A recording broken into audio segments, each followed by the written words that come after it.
All right, so what's up, everybody? Thanks for clicking this video. Thanks for tuning into my channel. Thanks for rocking with me for so long. My name is Simon Hill, Black American from Louisiana, out here in Budapest, Hungary. Today is November 18th, 2023. The time is around 7:47 p.m.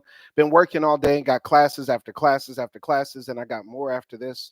So we're going to be cutting this live stream only to maybe an hour or so. So y'all come in and build with me in the live chat, which is on my phone right here, and also leave comments under this video if you watch it in the playback. I want to say thank you to everybody who's been subscribing, leaving donations, watching old content, digging into the archives. There's a lot of dope stuff if you just analyze the history of the content that I've been releasing. I promise to be consistent and persistent on my journey to YouTube Hall of Fame. I believe truly in my message. I believe truly in what I'm doing. I love doing this. This is fun and informative for me. So I hope it's fun and informative for you. I hope it's infectious what I'm getting across here in the screen to y'all. So y'all build with me. Today, we're going to be calling out names. We're calling out names, and we ain't taking no prisoners. See, some people like to say, slavery was a long time ago, Simon. Why don't you and people like you, why don't you people get over it, right? I want you to imagine this.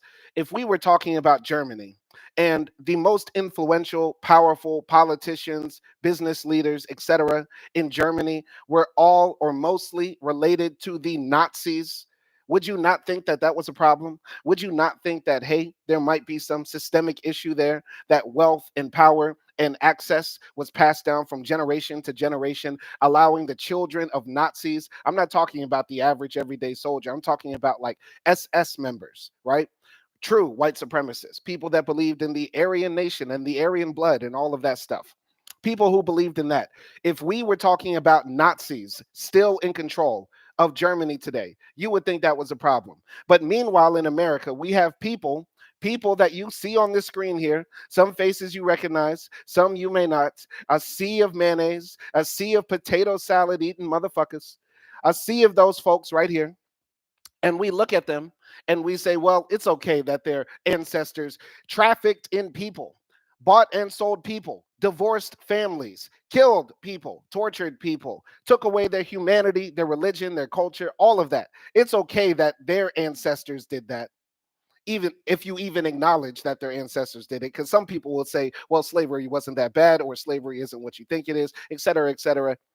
The truth is this: slavery is not okay. It's not okay to capture and kidnap people and take away their dignity. We are still dealing with the traumatic effects of that today. And if we were talking about any other country where people who did horrible things in the past, like colonialized places, pillage, rob, rape, those places, if those people and their descendants were still in charge, meaning their descendants, they passed down their lineage and their wealth and their access to their children, you would think that was a problem. And the same applies to America. So let's get into this article from Reuters, which is very interesting, very thorough, very in depth. And I'm looking forward to reading it for the first time with y'all and sharing it with y'all. Among America's political elite, Reuters found, among America's political elites, Reuters found that 5 living presidents, 2 Supreme Court justices, 11 governors, and 100 legislators what? Descend from ancestors who enslaved black people. That's sick. That's sick, bro. That's sick. Think about this, man. Think about if Rome were still controlled today by people who held slaves in the past, because slavery was something that was all over the place, right? I can admit that. I can admit that slavery happened in many other places and spaces to all sorts of people, white and black people and others as well.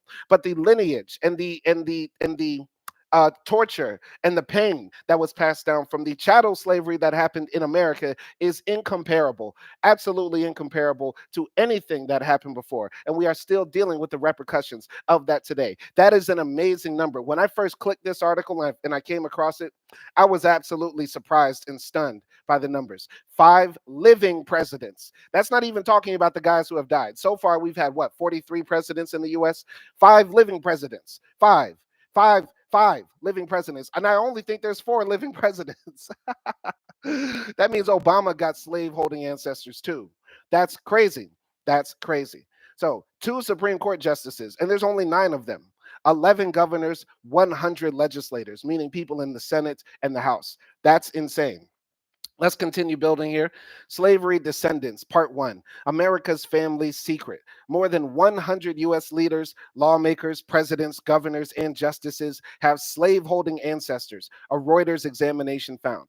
Few are willing to talk about their ties to America's original sin. I'm sorry, I didn't finish the thought I was saying earlier about what if Rome were still controlled today? What if Rome were still controlled today by the people who trafficked in people in the past, by the people who forced gladiators to fight till the death, to the people that literally had slaves live on their plantations or whatever they had in the past that slaves worked on, right?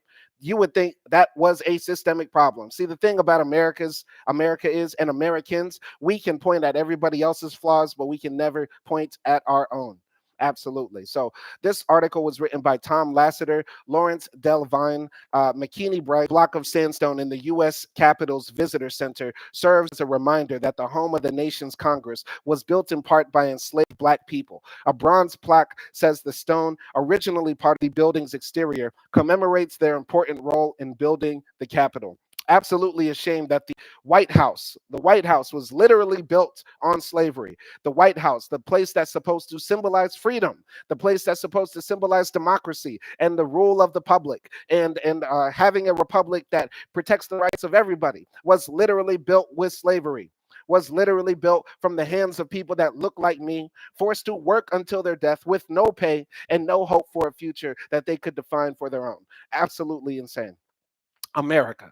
Many lawmakers need look no further than their own family histories to find a much more personal connection to slavery in America, a brutal system of oppression that resulted in the deadliest conflict in U.S. history. In researching the genealogies of America's political elite, a Reuters examination found that a fifth of the nation's congressmen, living presidents, Supreme Court justices, and governors are direct descendants of ancestors who enslaved Black people. And these are just the most powerful people they found. See, this is one of the most annoying things when you have debates with white supremacists or people who are sympathetic to white supremacist talking points or try to deny the Black people the experiences that we live, or that there needs to be systemic change in America. They say, my ancestors didn't own slaves. My ancestors didn't do anything like that. From what you know, yeah, from what you know, and I'm sure a lot of your ancestors probably tried to lie to you about it.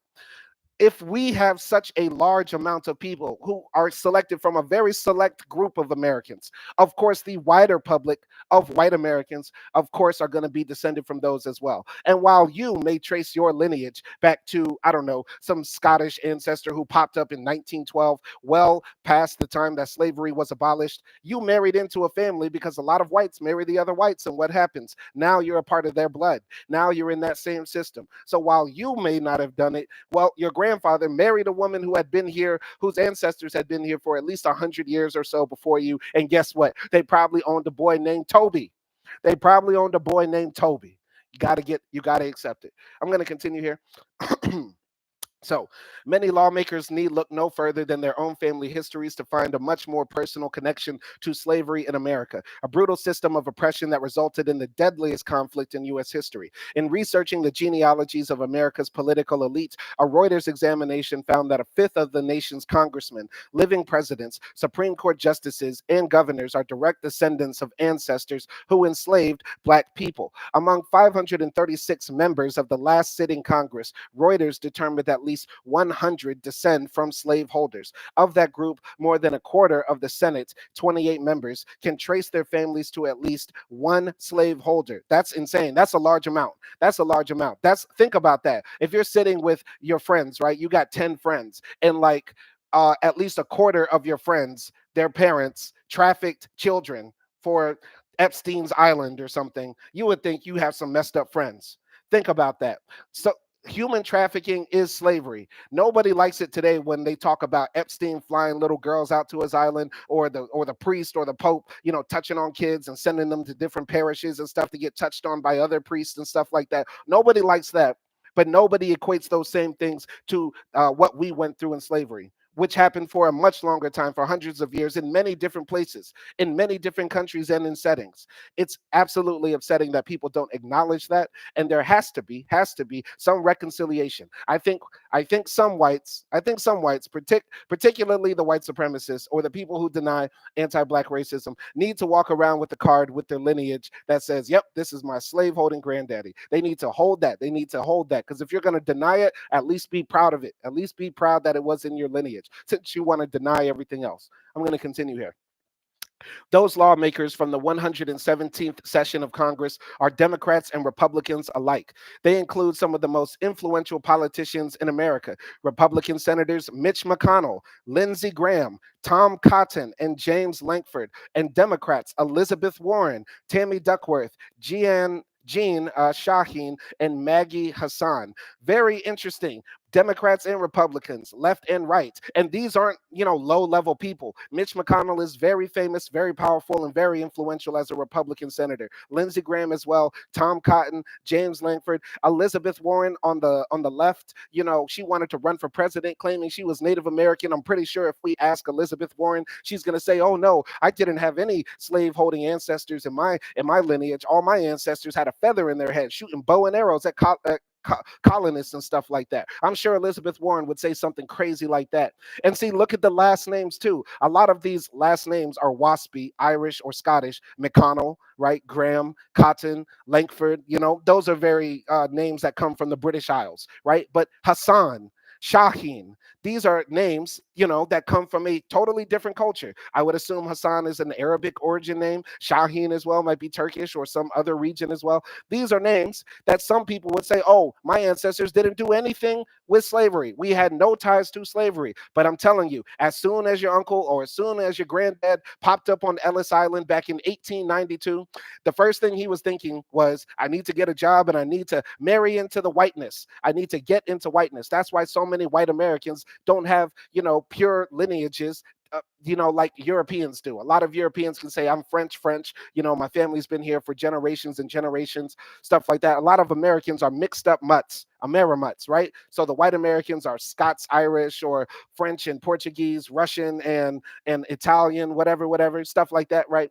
And that's the same with a lot of these other immigrants too, the Shaheens and the Hassans of the world as well. The Arabs, the Turks, the off-whites of the planet came to America knowing it was a racist, slave-holding nation that eliminated Native Americans on their own land and said, "Yep, I want to be a part of that. I want to go to that country and contribute to that." That's like somebody moving to the West Bank now as a Zionist. That's like somebody moving to ISIS-controlled Syria. That's wrong. That's wrong. That's wrong. And anybody who did that back then is just as complicit as the people who held slaves. And I'm standing on that. I stand on that. Let's continue here. So Ozzy jumped into the chat. Simon's staying on the grind. Absolutely. We're building real heavy, talking about hundreds of American politicians have direct ancestors that lead them to slavery, meaning that their ancestors held slaves. Think about that. Think about that. And these are the same people that tell us, "Oh, nobody in my family ever owned a slave. We worked hard for everything. And if you work hard too, you can make it to the top." Stop blaming the white man. We're not blaming the white man, but how about you stop denying the white man in your family who held slaves? I'm going to continue here. In addition, President Joe Biden and every living former U.S. president, except Donald Trump, ain't that the irony? Ain't that the irony? The most racist president didn't have a slave-holding ancestor. Oh, the irony. I'm not voting for Trump, but that gives Trump a plus. Low key, that gives Trump a plus with me.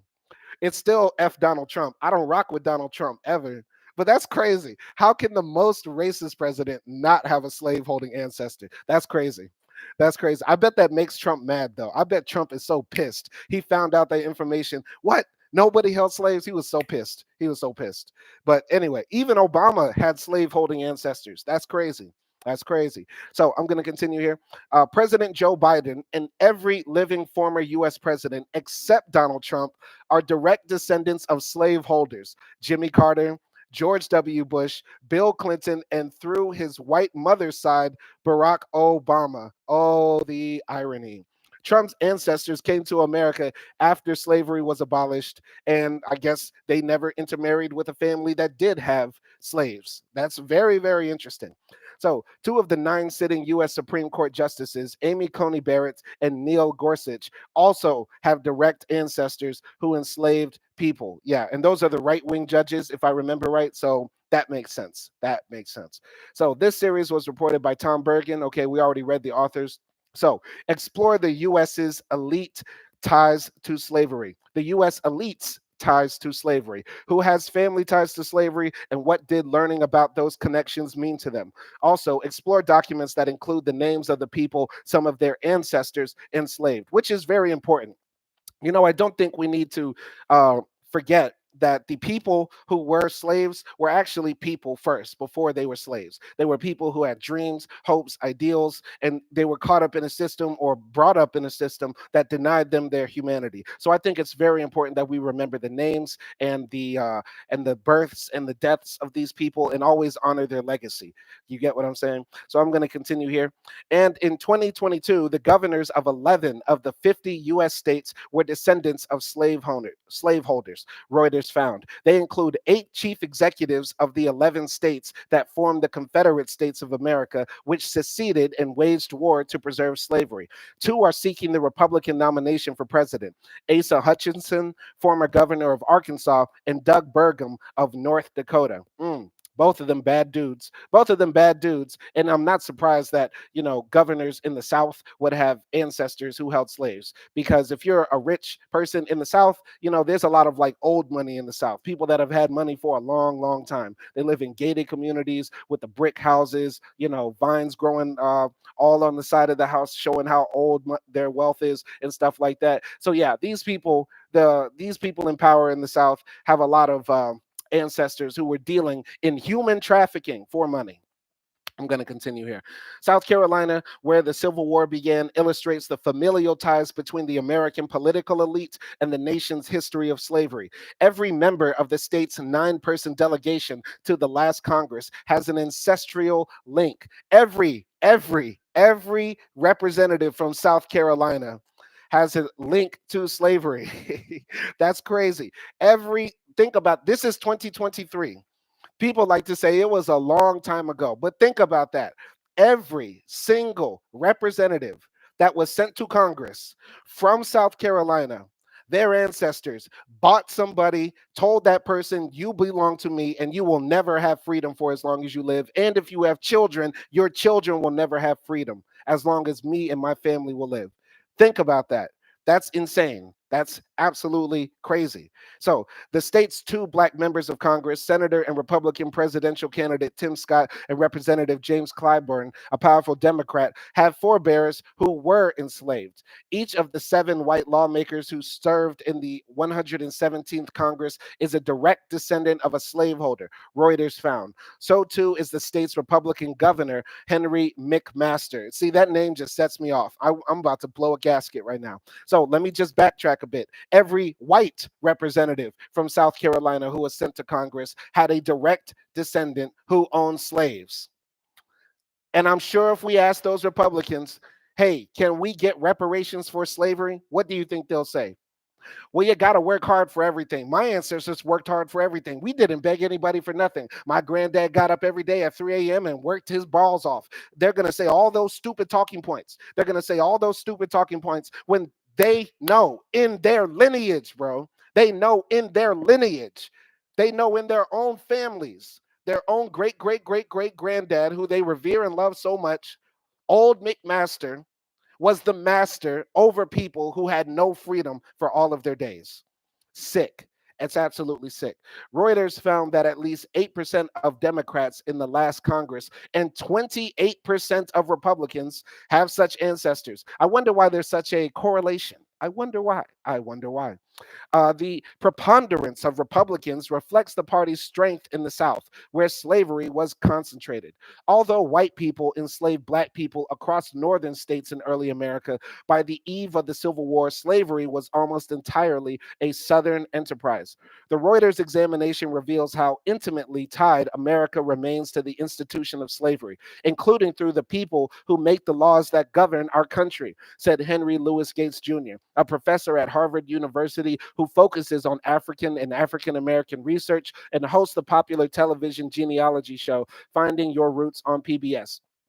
I think 1000%, if you're elected to Congress, your genealogy should be made known. I think this might be considered a right-wing talking point. You get what I'm saying? But I'm saying this for the right reasons. Your genealogy should be known because we should know who is a slaveholder, who is the descendant of a slaveholder who is now voting against reparations and is now voting against the interests of a large portion of the American population, which are Black Americans, patriotic Black Americans who want to contribute to our country. But too many people in power in the US have a hell bent obsession on making life harder for Black people specifically. We're not getting the George Floyd Justice and Policing Act. We're not getting any reform to fix our school system. We're not getting any help to get better health care and education outcomes. So many things wrong. Specifically, it's like America specifically targets us. And why am I not surprised now? Why am I not surprised? Because the people in power have a great great grandfather who whipped the man until he bled from his back until he agreed to pick cotton again. Absolutely insane. Absolutely insane. These people need to be known. Tom Cotton, if you want to run for president, you should say, "Hi, my name is Tom Cotton, and my great great granddad was a slave owner, and I want to be your elected representative to be the president of the United States." Or whatever. You got to say that. You should say that. Absolutely. Oh man, here's the cornerstone that they were talking about. So, the block of sandstone displayed in the visitor center in the US Capitol commemorates the important role in building the Capitol played by enslaved workers. So, going to continue here. Gates said identifying those familial connections to slaveholders is not another chapter in the blame game. We do not inherit guilt from our ancestors' actions. I disagree with that. I disagree. I think you can inherit guilt from your ancestors. And I hate when Henry Louis Gates says that. You can inherit guilt. I didn't bomb Iraq. I didn't bomb Afghanistan. And I feel guilt for that because my meager tax dollars that were taken out of my check were what helped fund those wars, and they're help funding bombing Gaza and so many things. Yes, you can inherit guilt. That is your personal choice because you should feel ashamed if your ancestors did something wrong. If I had a father who was a pedo and he went around touching kids and we didn't know his entire life, and by the way, my dad never did that, never did anything like that. You get what I'm saying?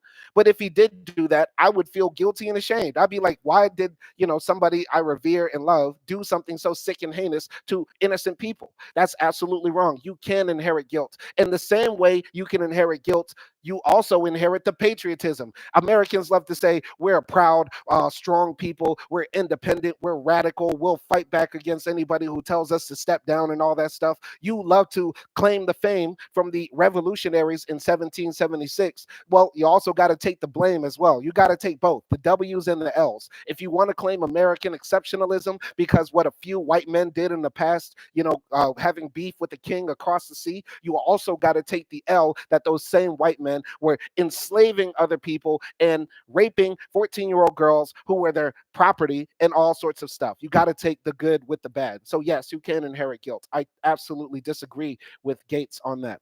So it's just to say, look at how closely linked we are to the institution of slavery and how it informed the lives of the ancestors of people who represent us in the United States Congress today. Gates said, this is a learning opportunity for each individual. It is also a learning opportunity for their constituency and for the American people as a whole.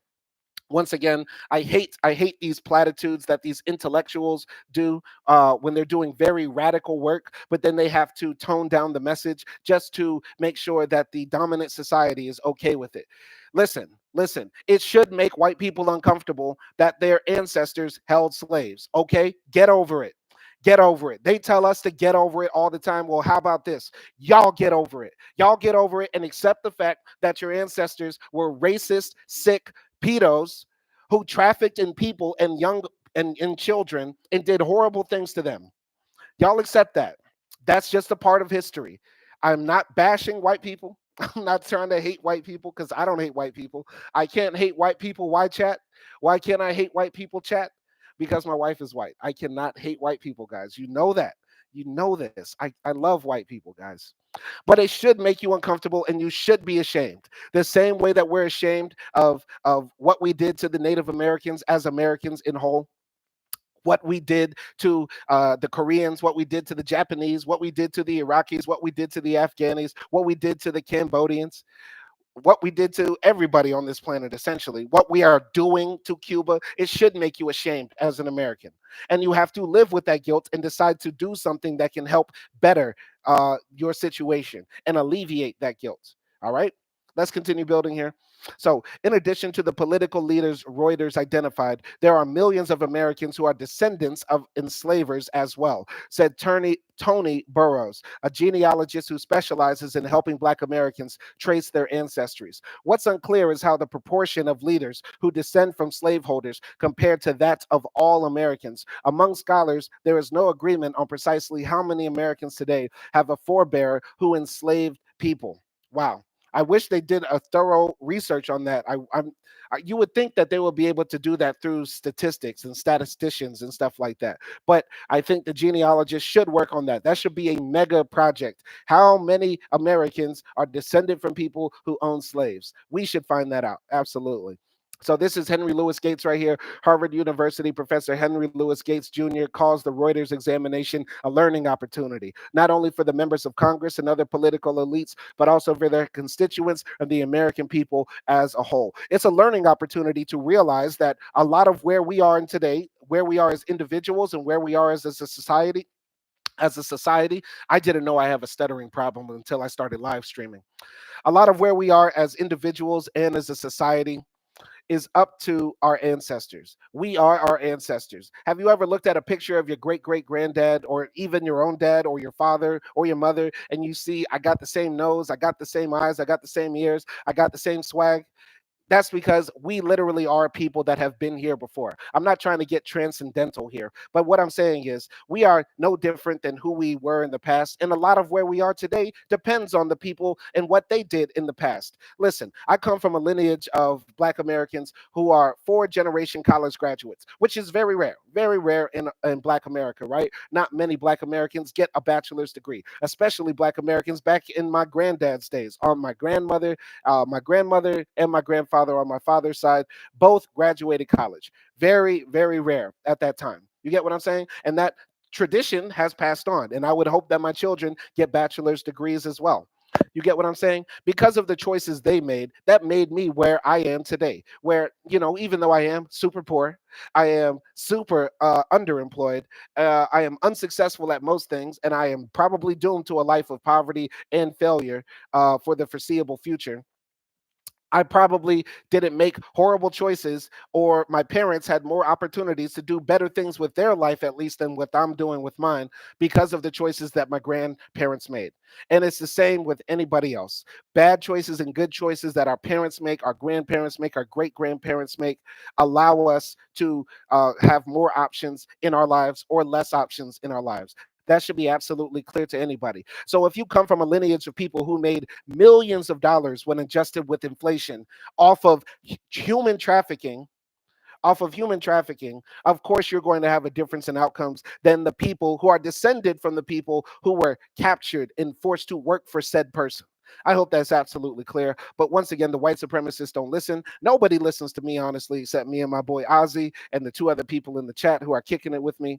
So these words I'm saying now are just lost in the wind. Most Americans don't care. Y'all just want to see twerking videos. Y'all want to see niggas eating chili cheese hot dogs in California. Y'all don't care about this knowledge we dropping over here. But that's cool because I enjoy what I do. Anyway, let's jump into the rest of this. Ancestral ties to slaveholders have been documented previously for a handful of leaders, including Biden, Obama, and McConnell. Scholars and journalists have also extensively examined slavery and its legacy, including how the North profited from the institution and the role slavery played in decisions of past political leaders during the formation of America and after emancipation. The Reuters examination is different. It focuses on the most powerful U.S. office holders of today, many of whom have staked key positions on policies related to race. It reveals for the first time in breadth and in detail the extent of those leaders' ancestral connections to what's commonly called America's original sin. and it explores what it may mean for them to learn, in personal, specific, and sometimes graphic ways, the facts behind their own kin's part in slavery. Few were willing to discuss the subject. Only a quarter of those identified as having slaveholding ancestors offered any comment to Reuters. Among the silent are politicians who previously have spoken publicly, sometimes eloquently, about the legacy of slavery and the need for racial healing. I think we know who that are. I think those are the Democrats on the left, like Elizabeth Warren and anybody else who they found out who were Democrats that didn't want to talk about that because they probably gave a lot of platitudes about, racism is bad in America and that sort of thing. But white people are still not able to reconcile being a part of the problem or at least descended from the problem and also being a part of the solution. They think as soon as people find out that your ancestors were slaveholders or something like that, we're going to write you off completely. Absolutely not. We're not going to write off white folks who had slaveholding ancestors because, on behalf of the black community, we kind of know all of y'all are kind of racist against us. We accept that and we know that. We love and appreciate white allies who, play their part, do their role, do the duty, and advocate for the things that we believe will benefit our people and also all of America. We're rocking with all of y'all. But what I'm saying is this: a lot of white Americans, especially the Democrats and those on the left, feel like, well, there's only so much I can say about racism, and I have to tread very carefully. And especially if people find out I have a slaveholding ancestor as a liberal, left leaning Democrat, people might write me off. You get what I'm saying? Because they may possibly believe black people are too ignorant to actually understand that there can be nuance and duality in a situation. Going to continue here. So, among the silent are politicians who previously have spoken publicly, sometimes eloquently, about the legacy of slavery and the need for racial healing. The reticence underscores the enduring sensitivity of slavery as a political issue, an unease that genealogist Burroughs suggests is greatly amplified for many people when one's own kin are linked to the brutal institution. You probably have a lot of people who are struggling to process the information about their families, said Burroughs. He said the granular detail Reuters provided the leaders, names, places, and circumstances linking their families to slavery makes the information especially powerful. But it's hard for them to be in denial when they have the specific facts in front of them. This is the one thing the white folks love to do. White folks love to deny. They love to deny. But because this is the thing, white folks look at a picture like this, and I'm sure we've all seen this picture before. White folks look at a picture like this and say, that could never be me. That could never be my father. That could never be my grandfather. That could never be me. And if I was back then, I would be a white person on that side fighting for freedom and advocating for freedom for everybody. I would try to enlighten people. That's what a lot of white folks think, unfortunately. But the fact of the matter is, the granular details, the circumstances that brought them to where they are today are something that they would not trade at all in the world. Because let's keep it real, any white folk that were running around back then talking about we want freedom for everybody ended up like John Brown. They ended up John Brown, shot dead, hung, lynched, castrated, uh, exiled, put in the worst situations, treated like the niggas they were trying to free. You get what I'm saying? So yeah, it's very raw for white people to be able to be faced with the reality that a lot of what they got, especially these powerful politicians who are going to find out today, actually were engaged in human trafficking. Look at Mitch McConnell's ancestors right there. Boy, look at those mandingos over here. I'm going to get you a nice, pretty one, Sally Mae. Oh, thank you, Bobby. You get what I'm saying? Like this sort of stuff was going on back then, and their ancestors were heavy off in it. They were heavy off in it so much that their descendants are still running around today, controlling the levers of power. So, a slave coffle passing the Capitol circa 1815, many abolitionists used imagery such as this to emphasize the hypocrisy of slavery in the nation's capital and America writ large. Library of Congress. Absolutely a shame. Hard to look at those pictures. I wish we had actual photographs back then. So, to trace the lineage of the political elite, Reuters journalists assembled tens of thousands of pieces of information contained in thousands of pages of documents. They analyzed U.S. Census records, including antebellum tallies of enslaved people known as slave schedules, as well as tax documents, estate records, family Bibles, newspaper accounts, and birth and death certificates. The records, in some cases, families' wills that show enslaved human beings being bequeathed along with feather beds, and farm animals. Yeah, so granddad would die and he would leave you, his old socks. He would leave you his suit in the closet, and we would also leave you nigger James. That's how they would do it back in the day. That's so crazy. That's so crazy. But white people literally passed this down like property for the next generation. That's why you see those pictures of like a little 7-year-old girl, white girl, holding like a full grown black man like by the collar like this in those old paintings and stuff like that. Absolutely insane. Think about that, man. It's crazy. We're building real heavy on this story. Anyway, so they provide a visceral link between today's decision markers and slavery. In doing so, they expand upon the antiseptic story conveyed by the sandstone monument in the Capitol's Visitor Center. The Reuters research was then vetted by board certified genealogists who reviewed each case that linked a contemporary leader to a slaveholding ancestor. Among the examples of lawmakers and their ancestors' ties to slavery, we have good old Lindsey Graham. Lindsey the Sissy Graham. We know Lindsey wear high heels and fishnets. We know Lindsey wear high heels and fishnets. We know Lindsey got panties up in them drawers. We know Lindsey Graham is a hoe. He's a bitch. Fuck Lindsey Graham. I hate Lindsey Graham. Lindsey Graham is a hoe, man. Straight up racist. He ain't never meant nothing to me. Hate Lindsey Graham, and I am not surprised that his great great ancestor, Joseph Maddox, his direct ancestor, who was his great great grandfather, he owned 8 enslaved people. And I'm sure Lindsey Graham will say, well, see, that's not a lot. That's crazy, man. But once again, this information we're going to read today is very thorough.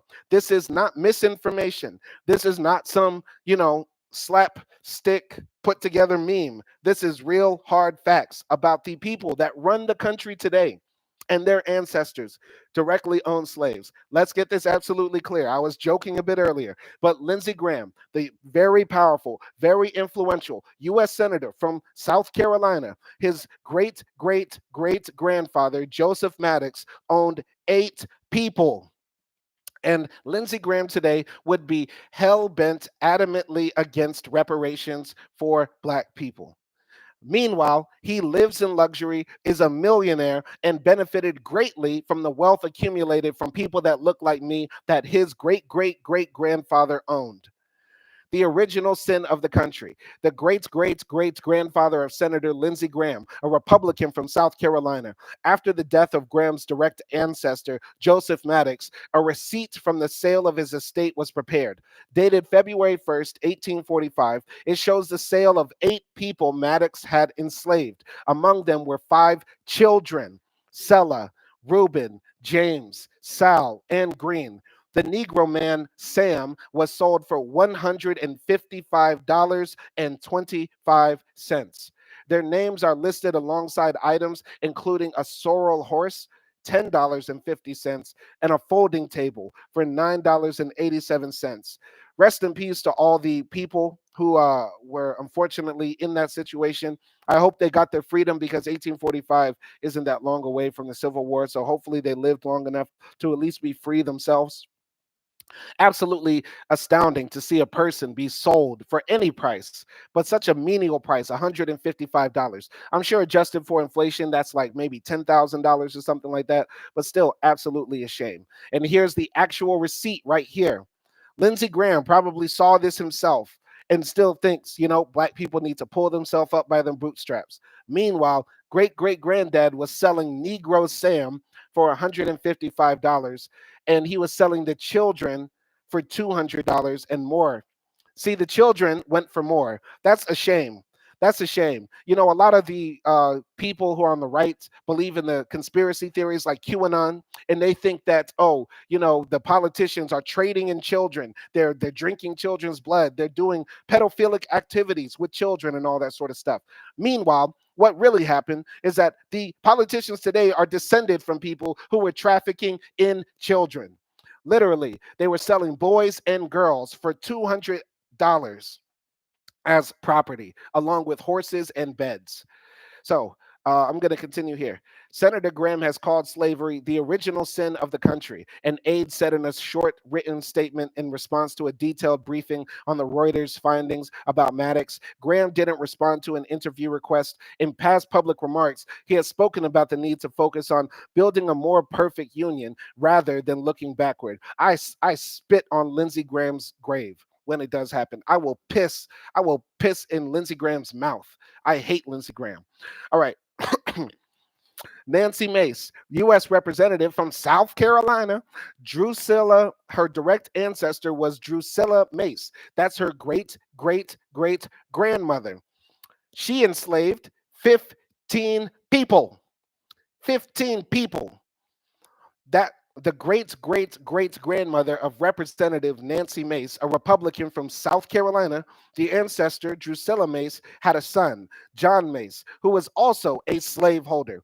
Decades after emancipation, a formerly enslaved man was interviewed, and he recalled being made to work for John Mace, who in 1860 enslaved 7 people. John Mace is the great great great grandfather of Nancy Mace. Interesting. That's insane. Insane. 7 people. The whole family was enslaving. Great great grandmother, grandson, everybody was enslaving people. Just capture somebody. Absolutely insane.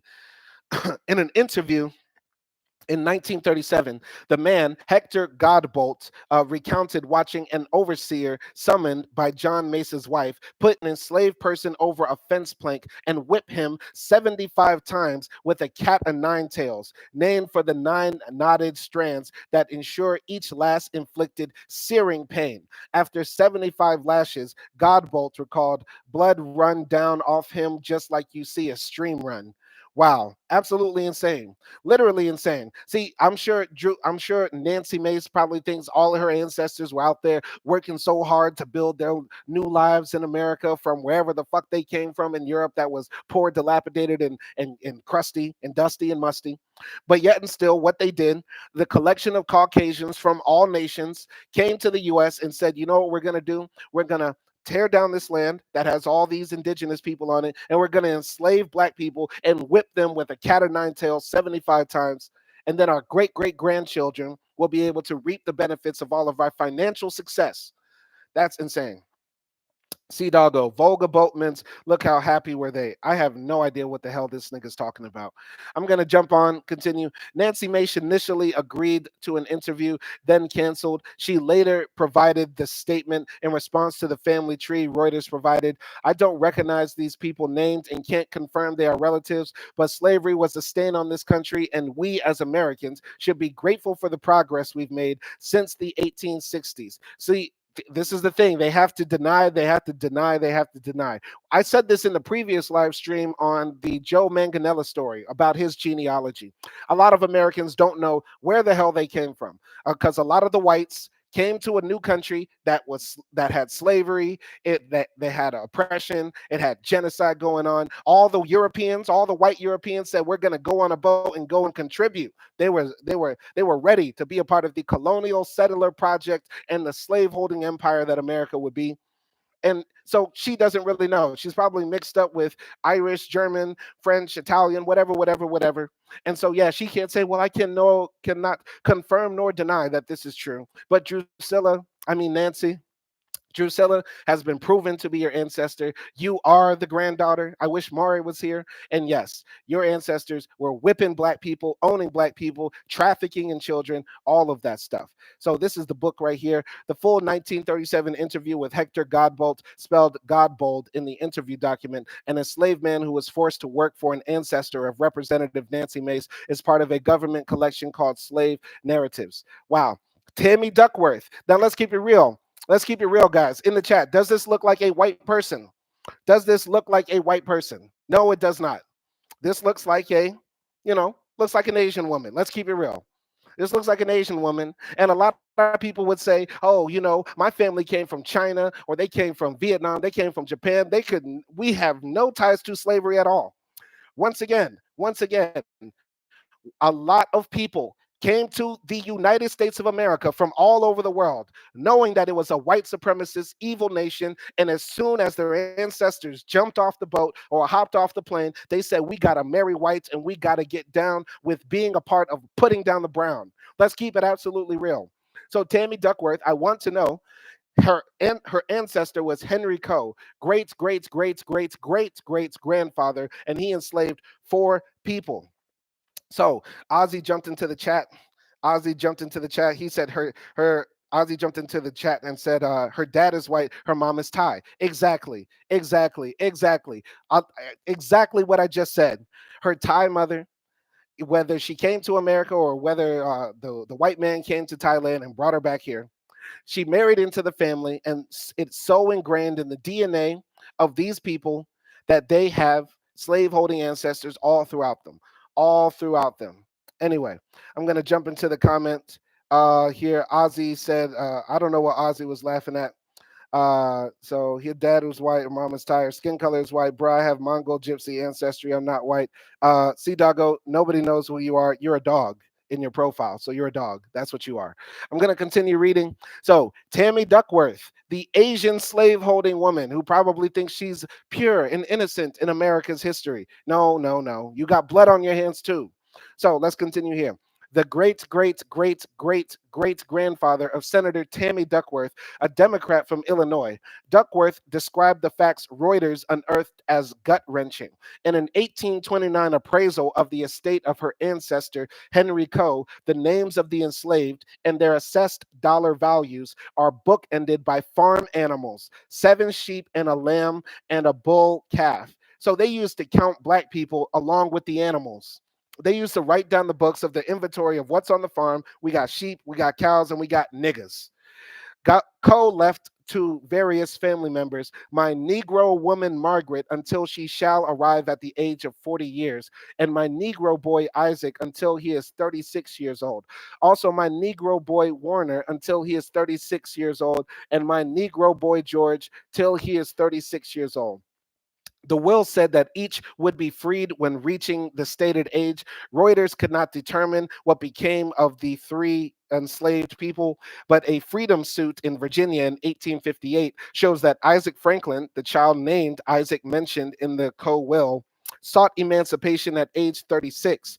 By the 1860 census, he was listed in the Frederick County, Virginia, living as a free black man and working as a blacksmith. See, that's actually a good story. I'm happy that that actually ended with, the people getting their freedom, or at least they were promised freedom up to a certain point. They should not have had their freedom stripped away from them from the beginning. But once again, I don't know if Henry Coe, or I don't know if Tammy Duckworth is a Democrat or a Republican. She's from Illinois, so it's very likely that she is a Democrat, and she realizes how grave this information is. You get what I'm saying? So I'm glad that she actually got into it. But see, look at the prices. Look at the prices. Selling people for $150, selling children for $250. Absolutely insane that this was going on. Absolutely. So let's go here. Duckworth is a member of the Daughters of the American Revolution, a service organization of women descended from veterans of the Revolutionary War. She said she hadn't known about her familial ties to slavery. There's definitely political implications of the subject, Duckworth said in an interview when asked if she was reluctant to discuss it. But I think it's a disservice to our nation and our history to walk away from this. If I'm going to claim and be proud that I am a daughter of the American Revolution, then I have to acknowledge that I am also a daughter of people who enslaved other people. Absolutely. And that's brilliant. Yes. Anything that you want to claim good from your ancestors, you got to claim the bad too. It's that simple. Everybody gets this except white people. White people don't understand this. White people don't understand that if you want to be a proud American or a proud Frenchman for whatever your country did, inventing cheese, sending people to the moon, whatever, you also got to claim the fact, you also got to claim both, that y'all enslaved people. And I'm talking about Americans and French. You get what I'm saying? You have to claim both, the good and the bad. Accept it. Accept it. I'm going to jump into the comments here. So Ozzy said, yeah, she's a Democrat. Shout out to Ozzy for always giving me the updates. As you see, guys, in my live streams, I don't Google stuff all the time. I just read the text here and just go from my own mind. But shout out to Ozzy for always giving us the updates and everything like that. So I don't know what Let's see. So I'm going to start at the top. Ozzy says, you're Hungarian, right? At Cidago. Cidago says, yeah. So you're white. LOL, Cidago. Cidago says, why? Cidago, Ozzy, what does white mean? What is the definition? Uh, in brown, because my hair is brown, we don't do that. What Americans do. If I'm from Hungary, I'm from Hungarian. Doesn't matter if I'm black or Asian. I'm not getting into all that. Cidago probably is a white man, and he's just trolling right now because in all the other chats he's jumped in, he's never claimed now to be gypsy or brown or anything like that. And either way, I don't care about other people's definitions of ethnicity. We're talking about black issues here and demanding reparations and holding people accountable who deny their slaveholding ancestors' lineage and that sort of stuff, and understanding why we've had so much pushback from people against reparations and other movements that will better our lives. It's because they are descended from people who held us in bondage, and that has propelled them to high levels of power and prestige, and it does influence the outcomes of their lives and has influenced the outcomes of their lives, and we are trying to get past that. I really don't care if C Doggo identifies as white or not. He probably is a white man, because if the police pull him over, they're not going to say, hey, nigger, get out of the car. They're not saying any of that. So we're just going to let that go. And Ozzy, you can debate him if you want. I don't care. So a pivotal time, new insights into the police, a pivotal time, the new insights into the political elite's ancestral links to slavery come at a time of renewed and intense debate about the meaning of the institution's legacy and what, if anything, lawmakers should do about it. Protests over police treatment of black people shook the United States after a white Minnesota police officer killed George Floyd, a black man, in May 2020. Activists pushed to remove monuments dedicated to the Confederacy, and tensions flared along partisan lines. In September 2020, President Donald Trump signed an executive order precluding federal funding for training that portrayed the United States as fundamentally racist or sexist. Biden revoked the order in January 2021. I think Donald Trump revoked that idea because Donald Trump is the one living US president who does not have a slaveholding ancestor, which is hilarious. You get what I'm saying? Absolutely hilarious. So I'm going to continue.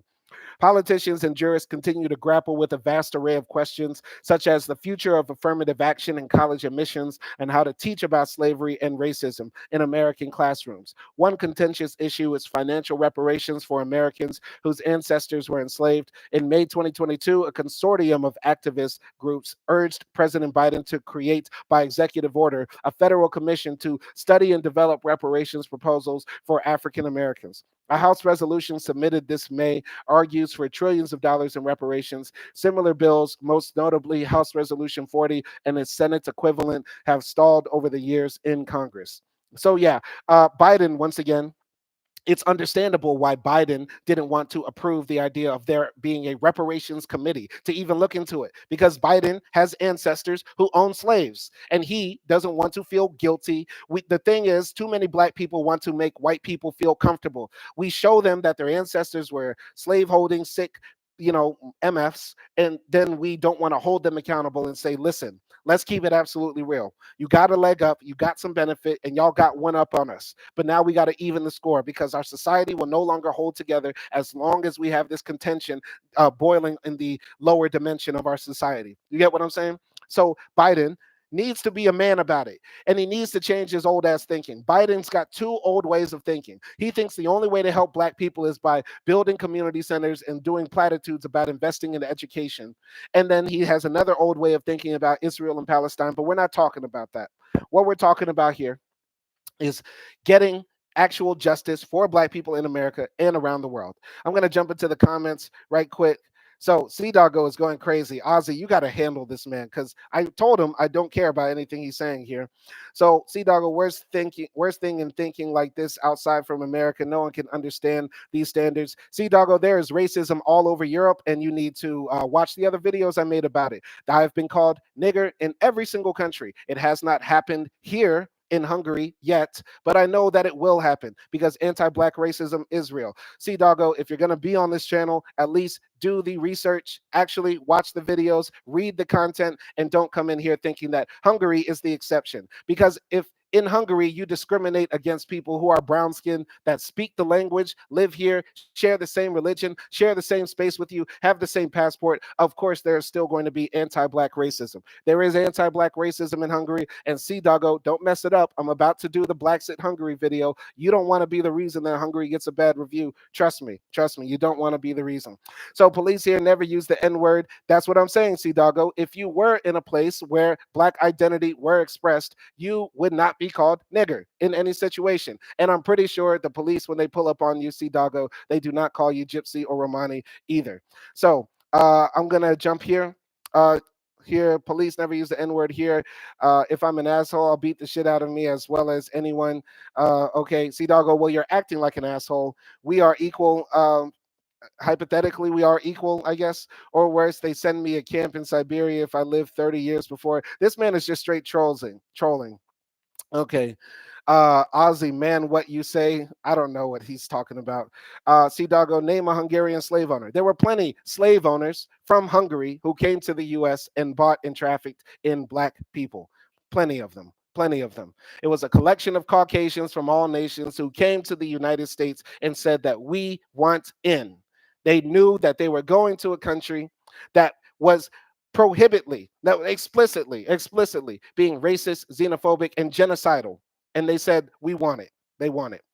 Look at who is our guy here? Ben Affleck? Yeah, that's Ben Affleck. An actor embarrassed. Politicians are the only ones who are reluctant to discuss ancestral slaveholders. In 2015, PBS announced it had suspended a season of its genealogy series, Finding Your Roots, after it was revealed that actor Ben Affleck had successfully pressured its producers to omit details about an ancestor who had enslaved people. The incident came to light after a WikiLeaks dump of hacked emails showed host Henry Louis Gates Jr. asking a Sony executive for advice. Show's third season would not run until staffing changes, including hiring of a fact checker. The series resumed the next year. I didn't want any television show about my family to include a guy who owned slaves. I was embarrassed. The very thought left a bad taste in my mouth. Affleck. Now, I feel like on one hand, if you're going to go on a genealogy show and you want your full family history, you shouldn't try to censor it, in my opinion. While I do understand it might be a private matter, if really, if what white people say is true, because white people say this all the time, our ancestors are not us. Our ancestors are not us. I can't be blamed for my ancestors. Well, let us know then. You get what I'm saying? Ben Affleck, nobody's gonna really condemn you because you had a slaveholding ancestor. Because man, think about it. As a white American, we already know this. We already know. We already know you got, crack ass cracker family who hate on black people at the very least. At the very least. And then at the maximum, you got ancestors who were in like the KKK or slaveholders or worse. You get what I'm saying? There's like gradients in between two extremes. So the White House had no comment on the efforts by the activist groups or on Biden's ancestral ties to slavery. The president's great grandfather enslaved a 14-year-old boy in 1850, census records show. Wow, absolutely crazy. Biden's great grandfather had a captured 14-year-old boy. None of the 118 leaders identified by Reuters disputed the findings that at least one of their ancestors had enslaved people. In a letter describing the project to them, Reuters made clear that it was not suggesting they were personally responsible for the actions of ancestors who lived 160 or more years ago. Even so, few leaders were willing to discuss their families' ties to slavery. They shouldn't be embarrassed. This is the hypocrisy. You shouldn't be embarrassed if there's nothing to be embarrassed about. You said you're not your ancestors. You said you're not, involved in any of this. You get what I'm saying? Then let it go. Anyway, I'm gonna. C Doggo said who. All right, this is what I want you to do, C Doggo. This is what I want you to do. I want you to go to the Wikipedia page of Hungarian diaspora or Hungarian immigration to the United States. Go to that Wikipedia page right now. Leave my page. And on that Wikipedia page for the Hungarian diaspora in America, tell me when the earliest of them arrived in mass. Of course, there were people who trickled into the United States at different times. But when did the first large amounts of Hungarians start coming to the United States? Tell me the time that they came. Tell me the time that they came. Until then, if you don't tell me the year that the large amounts of Hungarians started coming to the United States, I won't answer that question. But then again, this has nothing to do with Hungary. See, this is the worst thing about being black in this world. When you're black in this world, white people want to center themselves in our conversations. We're talking about slave-holding ancestors, people who kept our people in bondage and how their descendants are now still running the country. And white people want to know about Hungarians who own slaves. Like, why does that matter to you? It doesn't matter specifically. You're more worried about the slave holders than you are the actual people who are enslaved. Showing once again that Sea Doggo is a closeted racist. He doesn't actually care about black people. He doesn't actually care about learning about anything that we're talking about here on this channel. He just wants to come and spit his stupid talking points. But he's okay to be here on this channel as long as he's respectful. As long as he's respectful, he can stay. But I'm going to continue here. Reporters contacted each of the 100 current or former members of Congress and the 18 presidents, governors, or justices, providing the letter along with a family tree and documents showing their ancestral link to a slave-holding forebear. Many were contacted multiple times by email and phone and office visits and by certified mail or FedEx. Among those who offered a statement was former President Bush. Through an aide, Bush reiterated a comment he made at the dedication of the National Museum of African American History and Culture in 2016. A great nation does not hide its history, it faces its flaws and corrects them.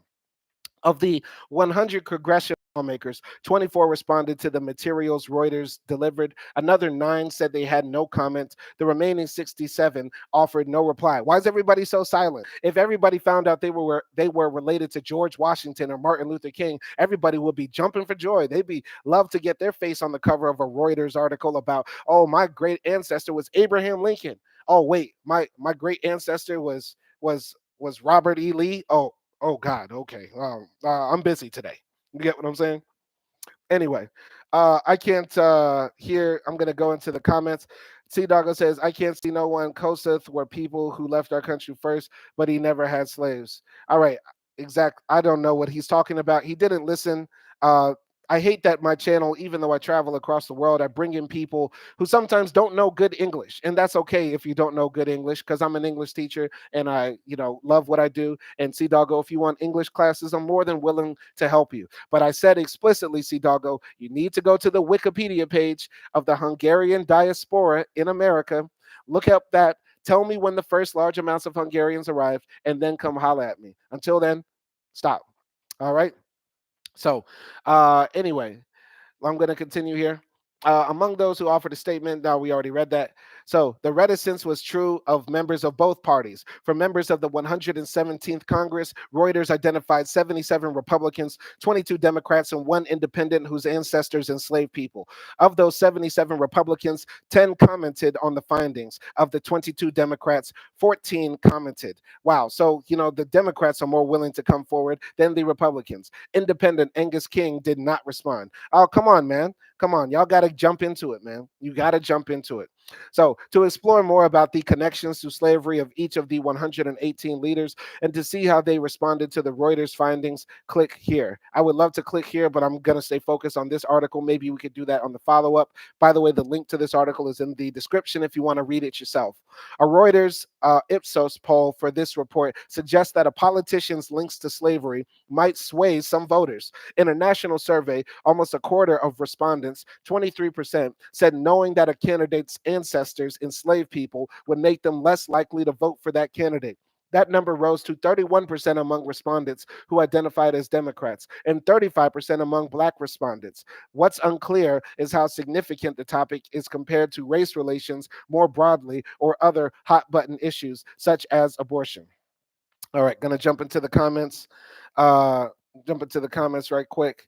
All right, I can see no one. Kosuth were people who left our country first but never had slaves. I don't know what that even means. And once again, I talked about the time. I read Kosuth were anti-slavery. He left embittered. Who is he? Once again, the poor broken English. This is an English YouTube channel, guys. If you can't understand or speak proper English, this is obviously not your space or place. So that is not what Wikipedia wrote, because Wikipedia does not write like that. You should copy and paste it, sir. He left embittered because his refusal to oppose slavery alienated his natural constituency. His long term impact was minimum 1860. 2,700 Hungarians lived in the U.S., at least 99 of them fought in the Civil War. On which side? On which side? That's the thing. On which side? That's what Lagos Kossuth. I had to make it shorter. I did it. Either way, Hungarians were showing up in the U.S. Hungarians were showing up in the US in mass in the time that slavery was still happening. I want to ask anybody this, and I'll say this again, though I've said it before. If there was a country right now that was killing a whole nation state of people, meaning they were trying to eliminate the people that were on their land, and also they were committing slavery at the same time on that land, would you be a wrong person to move to that land? If your country does not have those things and you are not being oppressed, you would be a sick person to do that. The Hungarians that decided to move, and this goes to all the Europeans and all the people across the world who decided to move to the United States at the time when genocide and slavery were rampant. And still, even after slavery ended, discrimination and black codes and Jim Crow came into effect. And they still decided to move to the US or any country like that. They are a part of the problem and they contributed to that, especially if they knew they would go there and be a part of the group that was dominating over the other ones. It would be like if I would move to Israel today, convert to Judaism, and be a part of taking the Palestinians' land. Or be a part of moving to, let's say, if I was Russian and I said, I want to be a part of the colonial project of Russia taking over Ukraine, so I'm going to move my ass to Crimea or Donetsk. It's evil and it's sick. So all the Hungarians, and I mean this fully with my heart, all the Hungarians, all the French, all the Italians, all the Spanish, all the immigrants who came from Europe while slavery, while oppression was happening to the Native Americans are sick, evil people. Because nobody here would say that they would want to move to Gaza today to help the Israelis take over that land. You know what's happening in Gaza. You know what's happening in Russia and Ukraine. You know what's happening in Ethiopia. You know what was happening in the United States at the time you decided to hop on that boat from Italy, from Spain, from Portugal, from Britain, whatever, to go to a country where they were killing people and enslaving people. That's wrong. Period. So I shut everybody down with that one. Anyway, Ozzy jumped back in the chat. How are the Gypsies, Roma people treated in Hungary? Sea Doggo, Caucasians also. Uh, I didn't say Sea Doggo's not even listening. Once again, this is the English YouTube channel. I'm jumping out of the comments right now. Anyway, so candidates' ancestral ties to slavery. A Reuters Ipsos poll survey asked, would knowing that a political candidate's ancestors or family members owned slaves in America make you more or less likely to vote for them? The result indicates that the issue could sway some voters. Overall, 23% said less likely. Democrats 31%, black people 35%. One member of the 117th Congress with a slaveholding ancestor, former Representative Mo Brooks of Alabama, questioned what the country has to gain from revisiting the topic. Hopefully, everybody in America is smart enough to know that slavery is abhorrent. Brooks, who lost a U.S. Senate bid last year, said in a phone interview. So the question then becomes, if everybody already knows that it's abhorrent, what more can you teach from that? Well, you can teach a lot. You can teach a lot. You can teach a lot that the people who benefited from it should possibly try to rectify the wrongs that they did to generations of people. Maybe we can learn that the humanity of people was stripped away, not only from them, but also the generations after them, because the stain of slavery still haunts them. You get what I'm saying? So, yeah, there's a lot to learn from that. Scholars say that establishing the grim details of the history of slavery is essential to understanding the nation's past and bridging racial divides. There's a kind of moral value to documenting this crime and acknowledging that happened, and getting into specifics about what its nature was, and that involves saying who was involved, said Sean Kelly, an American-born professor at the University of Essex who specializes in the transatlantic slave trade. Knowing these specifics is crucial, Kelly said. If there's to be a reconciliation of some kind racially in the United States, the Reuters Ipsos survey, sorry, The Reuters Ipsos survey offers some support for that view too. It suggests that for some Americans, knowing of an ancestor's involvement in slavery can shape views on controversial policy questions. White respondents who said they're aware of having a slaveholding ancestor were more likely than other white people to support paying reparations. 42% backed the idea, compared to 24%. White respondents who said they're aware of having a slaveholding ancestor were more likely than other white people to support paying reparations. 42% backed the idea, compared to 24% who said their ancestors did not enslave people. The same held true for the idea of having Congress create a commission to formally apologize for slavery. 53% of white people who said they knew of an ancestral tie to slaveholding supported it, versus 39% of those who said their families had not enslaved people, but they did not know that they probably did. Either way, this is why we probably need to teach genealogy in schools, or people need to have easy access to their genealogy, and these records need to be preserved. This is why it's important to know your ancestors and know your history for Americans, not for pride or anything, but so we can actually get some restitution and retribution. Retribution in a positive way, meaning that finally we can put these hatchets to rest. Finally, we can put the axe down against each other, white versus black, north versus south, rich versus poor. A lot of that can be bridged if we actually have some reconciliation, truth, and retribution in a positive way, non-violently, to rectify the wrongs that were caused by slavery and years of Jim Crow. I'm going to jump into the comments right here. Sea Doggo, Aussie like peasants, but they were free to move away. Uh, I don't get what that means. I don't get what that means. So, the power of knowing. The Reuters Ipsos poll shows that Americans who said they knew their ancestors were slaveholders are more likely to support government reparations to descend to the enslaved or to Black Americans. White people with slaveholding ancestors, 42% support. White people without slaveholding ancestors, 24% support. White Republicans with slaveholding ancestors, 24% support. White Republicans without slaveholding ancestors, 12% report. I wonder who the white Republicans are, because now they're classifying the Latinos as white as well. So, Reuters, yeah, we need government reparations, and the more white people we get to realize that their ancestors held slaves, and they should know about that, the quicker we could possibly get to the finish line of actually getting our checks and also getting other policy changes to make a better country for Black Americans. Going to continue here. The dynamic held true across party lines. 24% of white Republicans who said they know of an ancestor who enslaved people supported reparations, compared to 12% who said their ancestors were not slaveholders. Genealogists say white people who excavate their ancestry could help Black Americans by finding information that enables them to trace their own ancestries. Black genealogy faces a special hurdle. Before 1870, census takers almost never recorded the names of the enslaved in the United States, instead listing ages and genders. Okay, so yeah, we need to work together. I know this might sound kumbaya after me turning up and becoming Black radical for a long time, but yeah, we need to work together to find where our lineages lie. You know, one of the craziest things about being a Black American, at least, you know, when I see a Black person named Hill, right?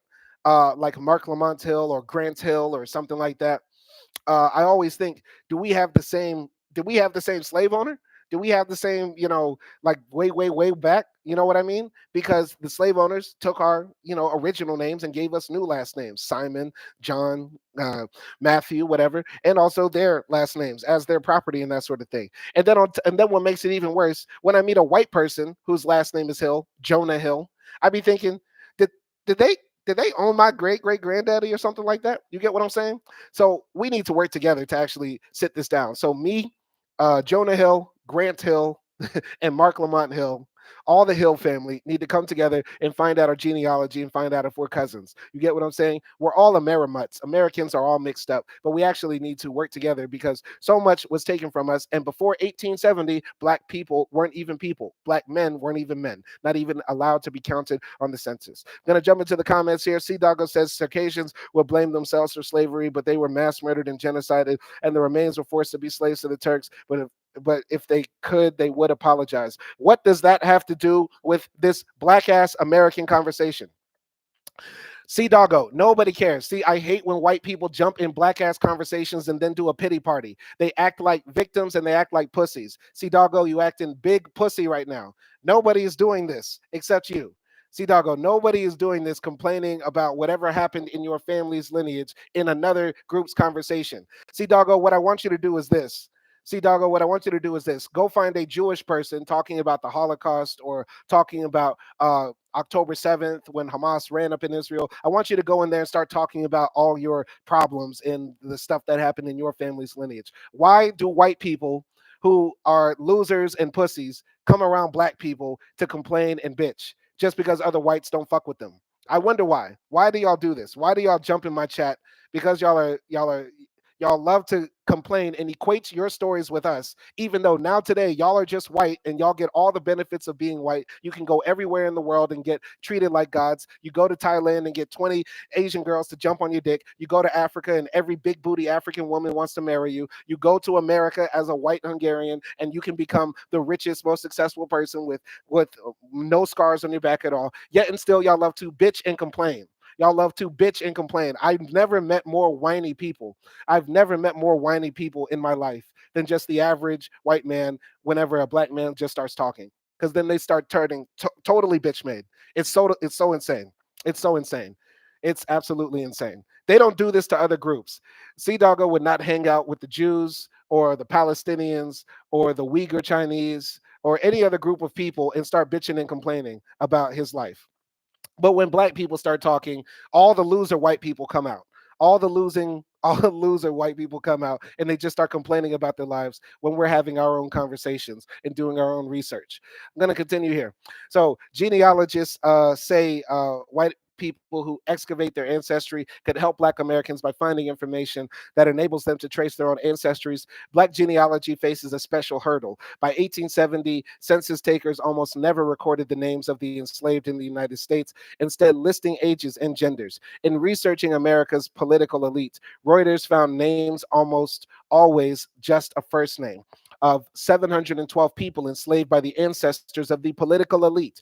Even with a first name, tracing these individuals forward to a census where they are recorded in full is often exceedingly difficult. But white families may have other documents, such as will, plantation records, or family Bibles that list the names of the enslaved or know where to find them. That's crazy. See, all the secrets are in the home. All the secrets are in the family Bibles. All the records. I'm sure these folks, the dominant society, the grandma's house is full of like plantation records. I'm sure.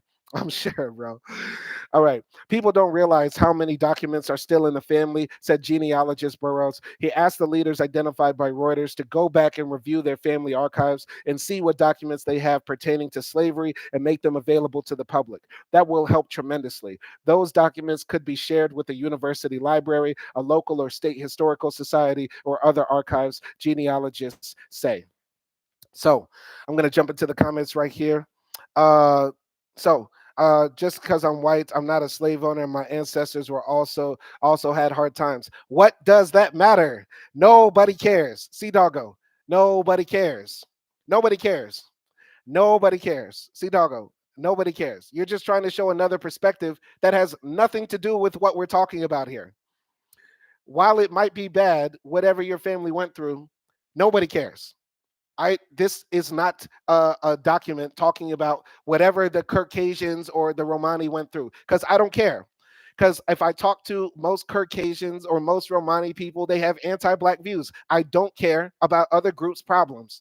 I don't give a fuck. I don't give a fuck. There's no way you can make me care. Ozzy said I'm talking to a brick wall. Absolutely. See doggo. If you are a non-black person coming into my space, this is a black ass YouTube channel, and I talk about black ass topics. You're either coming here to learn, or you're coming here to troll and fight me. You get what I'm saying? That's generally how I see it. While it might be valuable that you think you're sharing information that I don't know about because I'm some stupid nigga, right? I'm some stupid nigga who never read history. I just pop up in countries. I don't read history books. I don't watch mountains and mountains of videos about the history of Europe, the history of Asia, the history of the Middle East, of Africa, of all these places. I'm some stupid nigga to you, C Doggo, who's never heard of the stupid shit that you're telling me.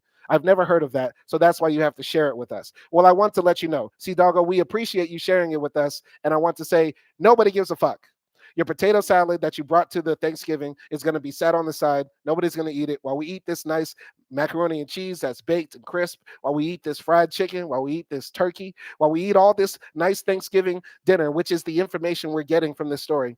We're going to put this potato salad on the side about your Caucasian family tragedy because nobody cares. Nobody cares. All right, let's jump into some more comments. So he says, my family were deported to Slovakia 100 years ago. I'm equal. Ha ha ha. I just say there were so many horrific shit in history. This is the thing, C Doggo. When you say that there is so much horrific shit in history, you are contributing to the downplaying of what we are trying to do as Black Americans in our country.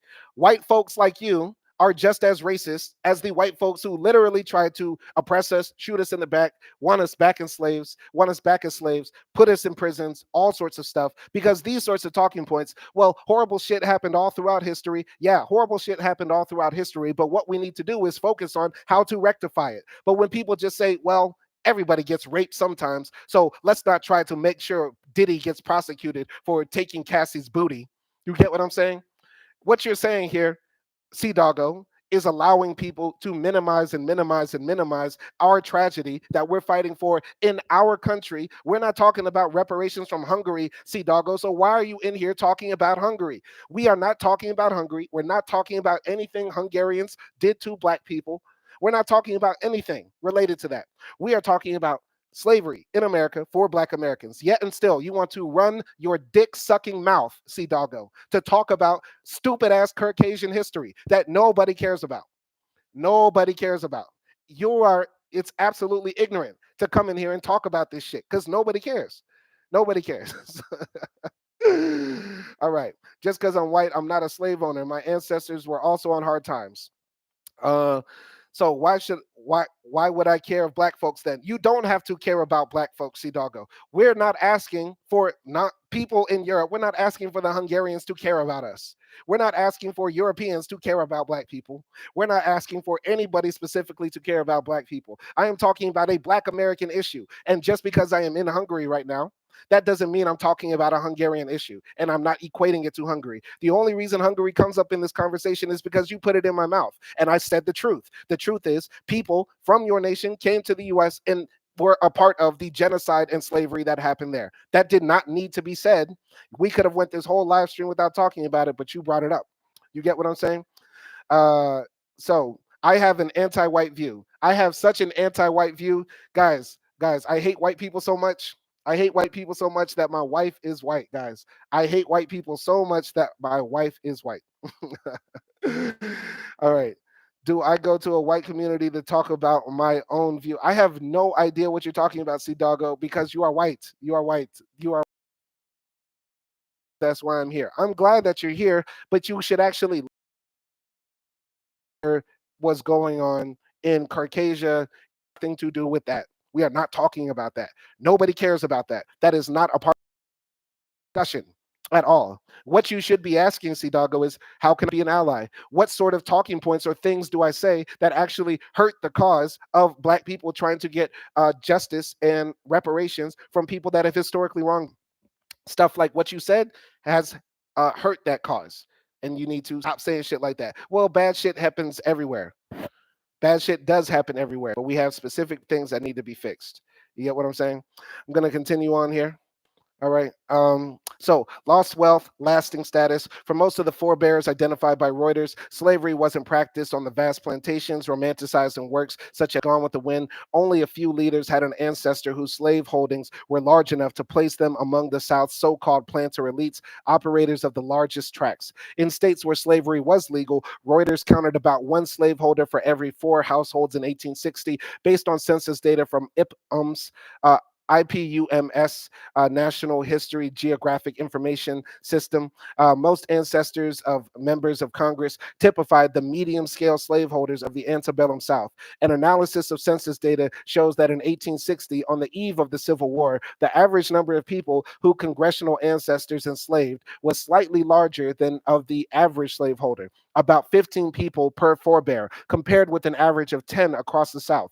Most Southern slaveholders enslaved fewer than 10 people, however. The average was pulled higher by a comparatively small number of landowners who held larger numbers of people in captivity. Very interesting. And I think that once again proves that the people in Congress had a substantial amount of wealth accumulated that was passed down from generations, because the average wealth of the people in Congress who descended from slaveholders is much larger, right? And that's why they're in Congress. Their ancestors held more slaves than the average. You get what I'm saying? So, um, Ozzy said connection issues. I don't know if the connection dropped. Maybe I went so hard on Sea Doggo that YouTube cut off my connection. I don't know. So Ozzy said it's really bad lag. Maybe because I've been on for a long time. I don't even know how long I've been on. I got class in a few. I need to check my calendar real quick. Let me make sure. Okay, I'm good for like another hour. So yeah, I'm gonna make sure I finish this article. I hope the lag is not bad, but I hope everything I said was absolutely clear. And yeah, let's go here. So, an overseer watches enslaved workers on plantation field, undated watercolor source, National Park Service. So, the ancestors of congressional lawmakers were nonetheless among the richest in their communities and in America as a whole before the Civil War. Almost all of the slaveholding ancestors for whom Reuters could track assets were among the wealthiest 20% of Americans in 1860, according to census data. Three quarters were among the richest 10%, the Reuters analysis found. Emancipation dealt a staggering blow to that wealth at the end of the Civil War, but many slaveholding families bounced back. A 2021 study in the American Economic Review found that the largest slaveholders sustained one of the greatest wealth shocks recorded in history, but their grandsons had almost completely recovered their economic status by 1940, aided, the authors concluded, by elite kinship networks and social class connections. In looking at the members of Congress whose ancestors were slaveholders, Reuters found that some of these families, too, recovered financially by 1940, but limitations in census data make it difficult to track wealth after 1870. Very interesting. So, yeah, after the Civil War, a lot of the people who owned slaves got their wealth completely destroyed. But people don't know this. They got reparations. If you owned slaves and the Emancipation Proclamation kicked in and overnight you lost your property, the US government paid money, paid reparations to slaveholders. They paid money to slaveholders. And while that wasn't enough to maintain their wealth that they got for free labor, from free labor, they still got money from the US government. So I want everybody to answer this. If you're in this live stream now, you probably have an opinion about reparations. Do you think black people deserve reparations from slavery? Because if you say no, then what makes it right for these slave holders to get reparations? This is the question I have for the class. I think it's obvious. I think it's obvious. What they did in the past was wrong. And a lot of people are going to say that, oh, the wealth of our family was eliminated once they lost their slave, I mean their wealth from the war and stuff like that. They're going to say, oh, we started back poor. All the rich planters went poor. No, they didn't. Their families got rich again. They had connections. They had people in power, and they were able to maintain their wealth somehow, some way. Because sharecropping kicked in. And if you don't know what sharecropping is, then you ain't black. And that's that. So, Pete Sessions, U.S. Representative from Texas. Richard Sessions is his direct ancestor, who is his great grandfather, and he enslaved 96 people. Insane. One of the wealthiest slaveholders was Richard Sessions, the great grandfather of Representative Pete Sessions, a Republican from Texas. A family history written by the congressman's grandfather in 1975 tells a rags to riches story of riches to rags story. Sorry, a riches to rags story involving the Sessions cotton plantation along the Mississippi River, a place called Luna Landing in Chillicothe County, Arkansas, where more than 80% of the residents in 1860 were black. The family book depicts the affluence of Richard Sessions before the war. It also documents the dependency of his fortune on the labor of those he enslaved. Richard Sessions owned about 770 acres of some of the most fertile land in the South. By 1860, census records show the 43-year-old Sessions was among the richest 1% in America. His land in Chicot County was valued at $75,000. His personal wealth, measured largely in human property, was far greater, $200,000 or $113 million in today's money by one calculation. Absolutely insane. Absolutely insane that this man had that much money in human property, and he still carries his last name. And great great grandfather is not that long ago. That's like your grandfather's, grandfather or something like that. That's not that long ago. That's insane. That's insane. And these are his receipts. He had receipts for the people he bought and sold. In today's dollars, the 1860 fortune of slaveholder Richard Sessions, pictured here, would be worth $113 million. Those enslaved on his Luna plantation in Chicot County, Arkansas, were grouped by age and sex rather than listed individually. An 1860 local tax list indicates he owned $1,000 in household furniture, two pleasure carriages, and at least 8 horses, 30 mules, and 40 head of cattle. Sessions had 96 enslaved people working his land and tending to his family, according to the slave schedule portion of the 1860 census. Many slave schedules listed each person who was enslaved individually, but almost never named them. The census taker's entry for those in bondage by Sessions is even more impersonal. It grouped the enslaved by age and sex. There is an entry for three unnamed 55-year-old men, for example, 13 25-year-old men, 12 15-year-old girls, and so on. Then the war came. According to the family history, Union soldiers plundered Sessions' 27-room house. Sessions emerged from the war as defeated as the Confederacy. About 48 years old at the time, he did not stand a chance to succeed without slavery, the family history suggests. It must be remembered that while he had known how to manage slaves, the prospect for dealing with free slaves was altogether something new and untried. The family book says he sold his land and moved to Illinois to try his luck as a farmer. He did not understand farming, and in the course of 4 crops, he had lost everything he had. The Sessions family later rebounded, though, like so many others. Richard's distinguished descendants included William Sessions, a former head of the Federal Bureau of Investigations, who is the father of House member Pete Sessions. Pete Sessions didn't respond to 5 requests for comment, so he must not have done that bad. The Sessions guy lost all his slaves. Oh, the tragedy. Oh, the tragedy. The niggas are free. I can't exploit them no more. I guess I'll go to Illinois and be a farmer. Well, they say he lost everything, but poor people usually don't birth people that end up becoming the head of the FBI and House representatives and stuff like that. There's a certain, pedigree of people that produce those sorts of people. And it seems like he kept that pedigree.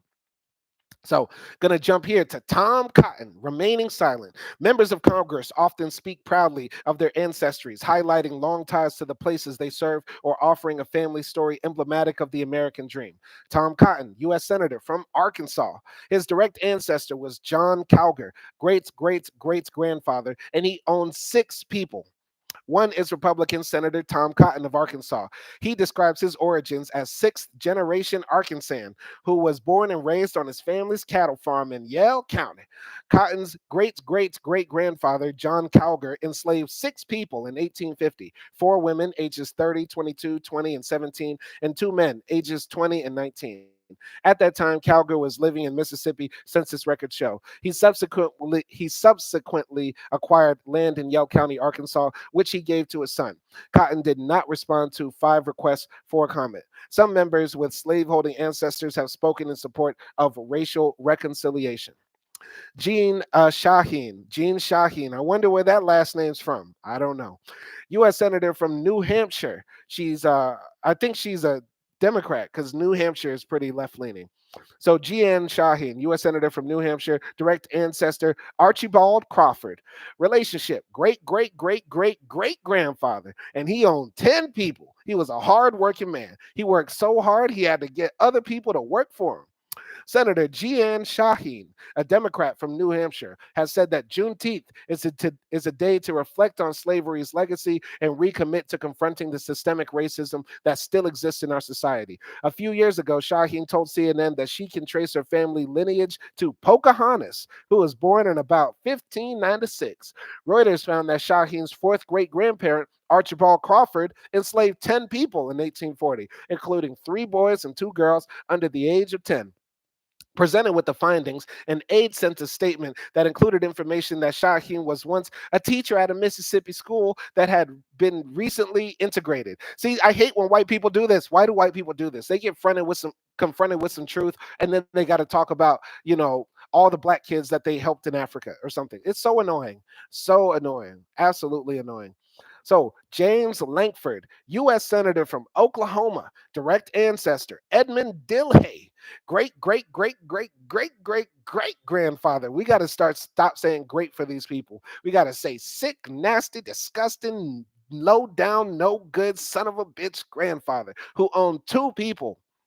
Another lawmaker who speaks about racial reconciliation is Senator James Lankford, a Republican from Oklahoma. In his 1826 will, Lankford's ancestor, Edmund Dillhay, left to his wife one black boy named Peter and a black girl named Millie and her increase.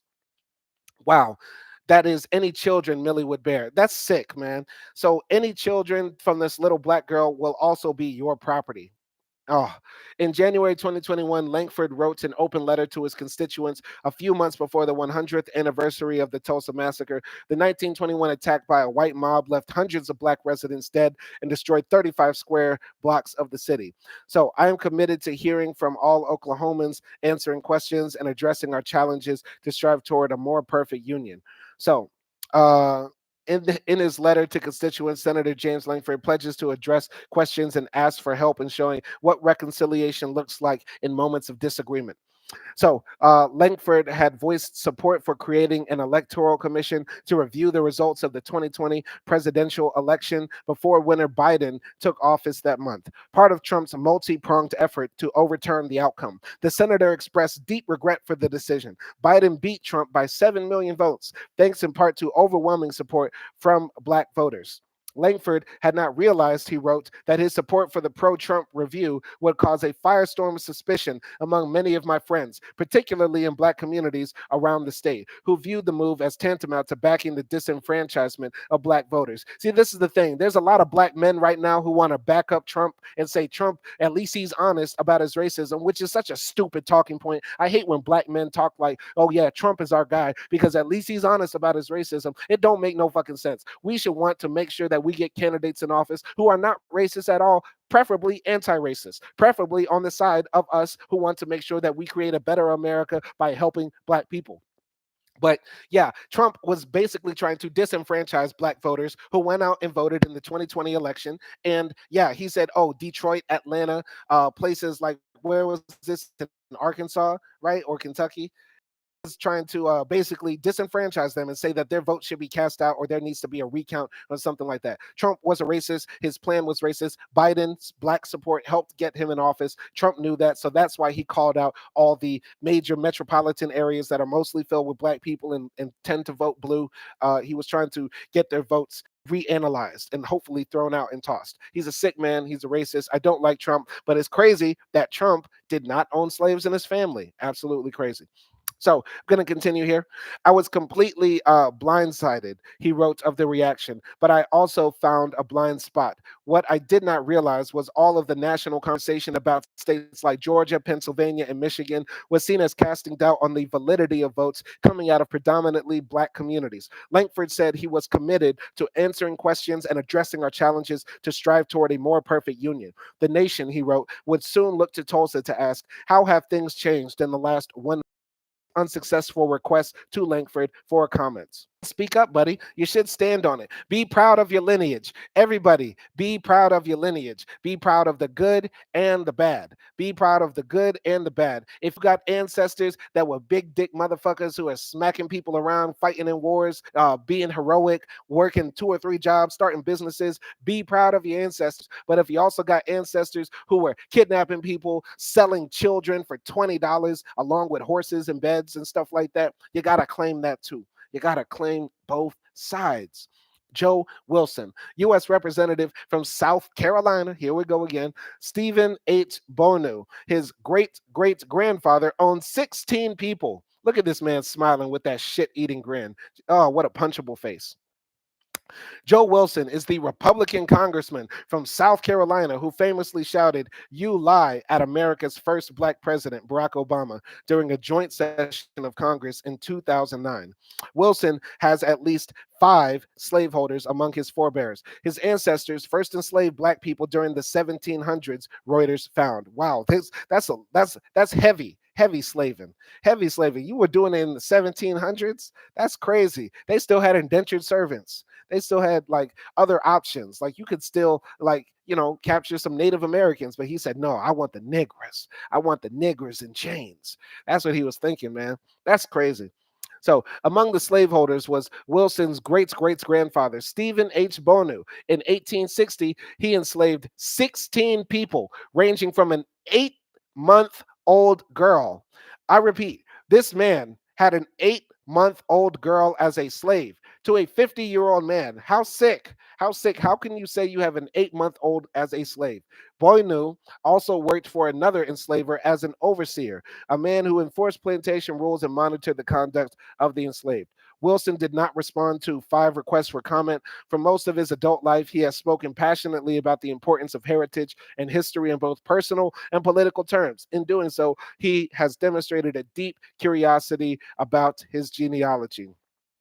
Wow, look at this racist, sick man. This man was from a place where I'm sure in Europe they would say, "We're not racist. Our people never enslaved anybody." But once again, this man looks no different than the collection of Caucasians from all the nations on the European continent that said, "We want to be in. We want to be in. Y'all are enslaving black people. Y'all are killing Native Americans. We want in." Anyway, I'm going to continue here. During a speech at the South Carolina General Assembly in 2000, a year before being elected to Congress, Wilson said, "Keeping the Confederate flag flying at the State House was very, very personal. And it's personal because it's my family," he said. "For me, it began very early in that I was named for a Confederate general, General David Addison Weisiger." Weisiger, that sounds like a German name.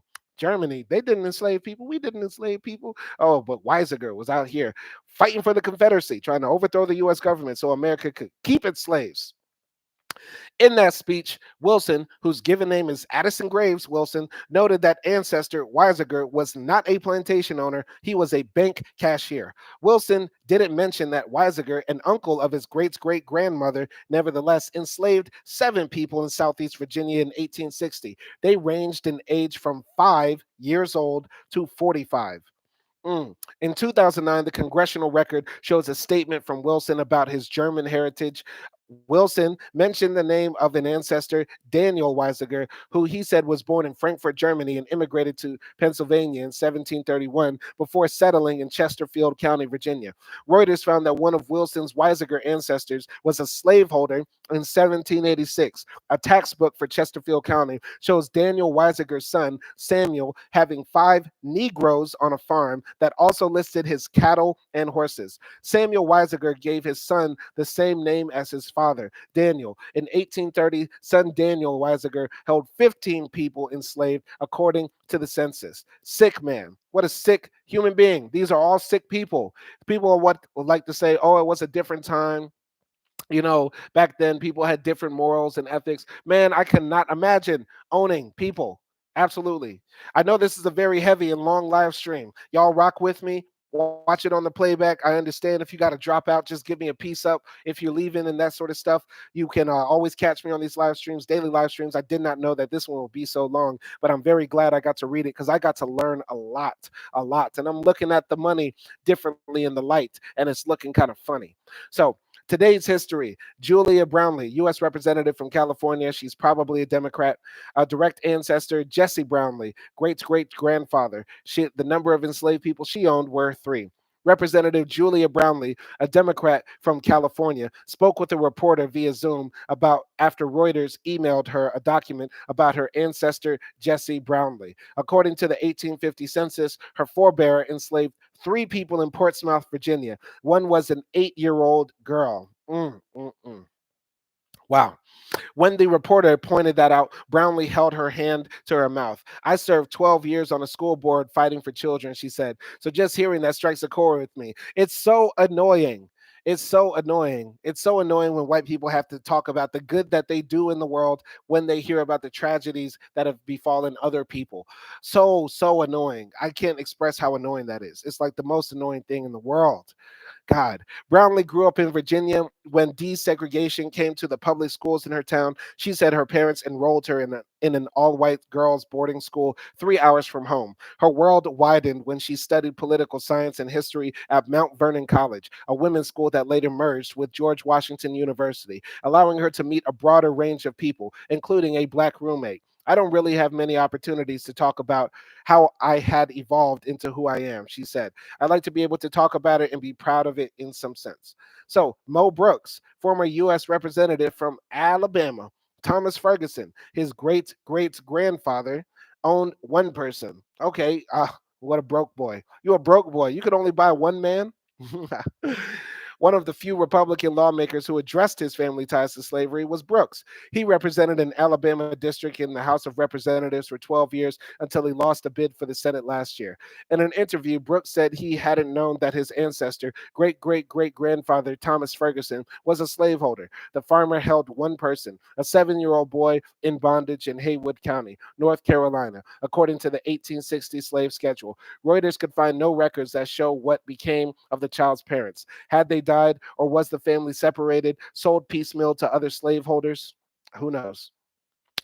Brooks wondered whether there might be a happier story behind why the boy was listed on the schedule. It is hard to envision what kind of labor a 7-year-old boy could do to offset the food, shelter, and clothing costs of that 7-year-old boy, which raises the issue of whether this ancestor had the boy in his possession in a traditional slavery sense or was intending to set the boy free once he reached the age of majority, Brooks said.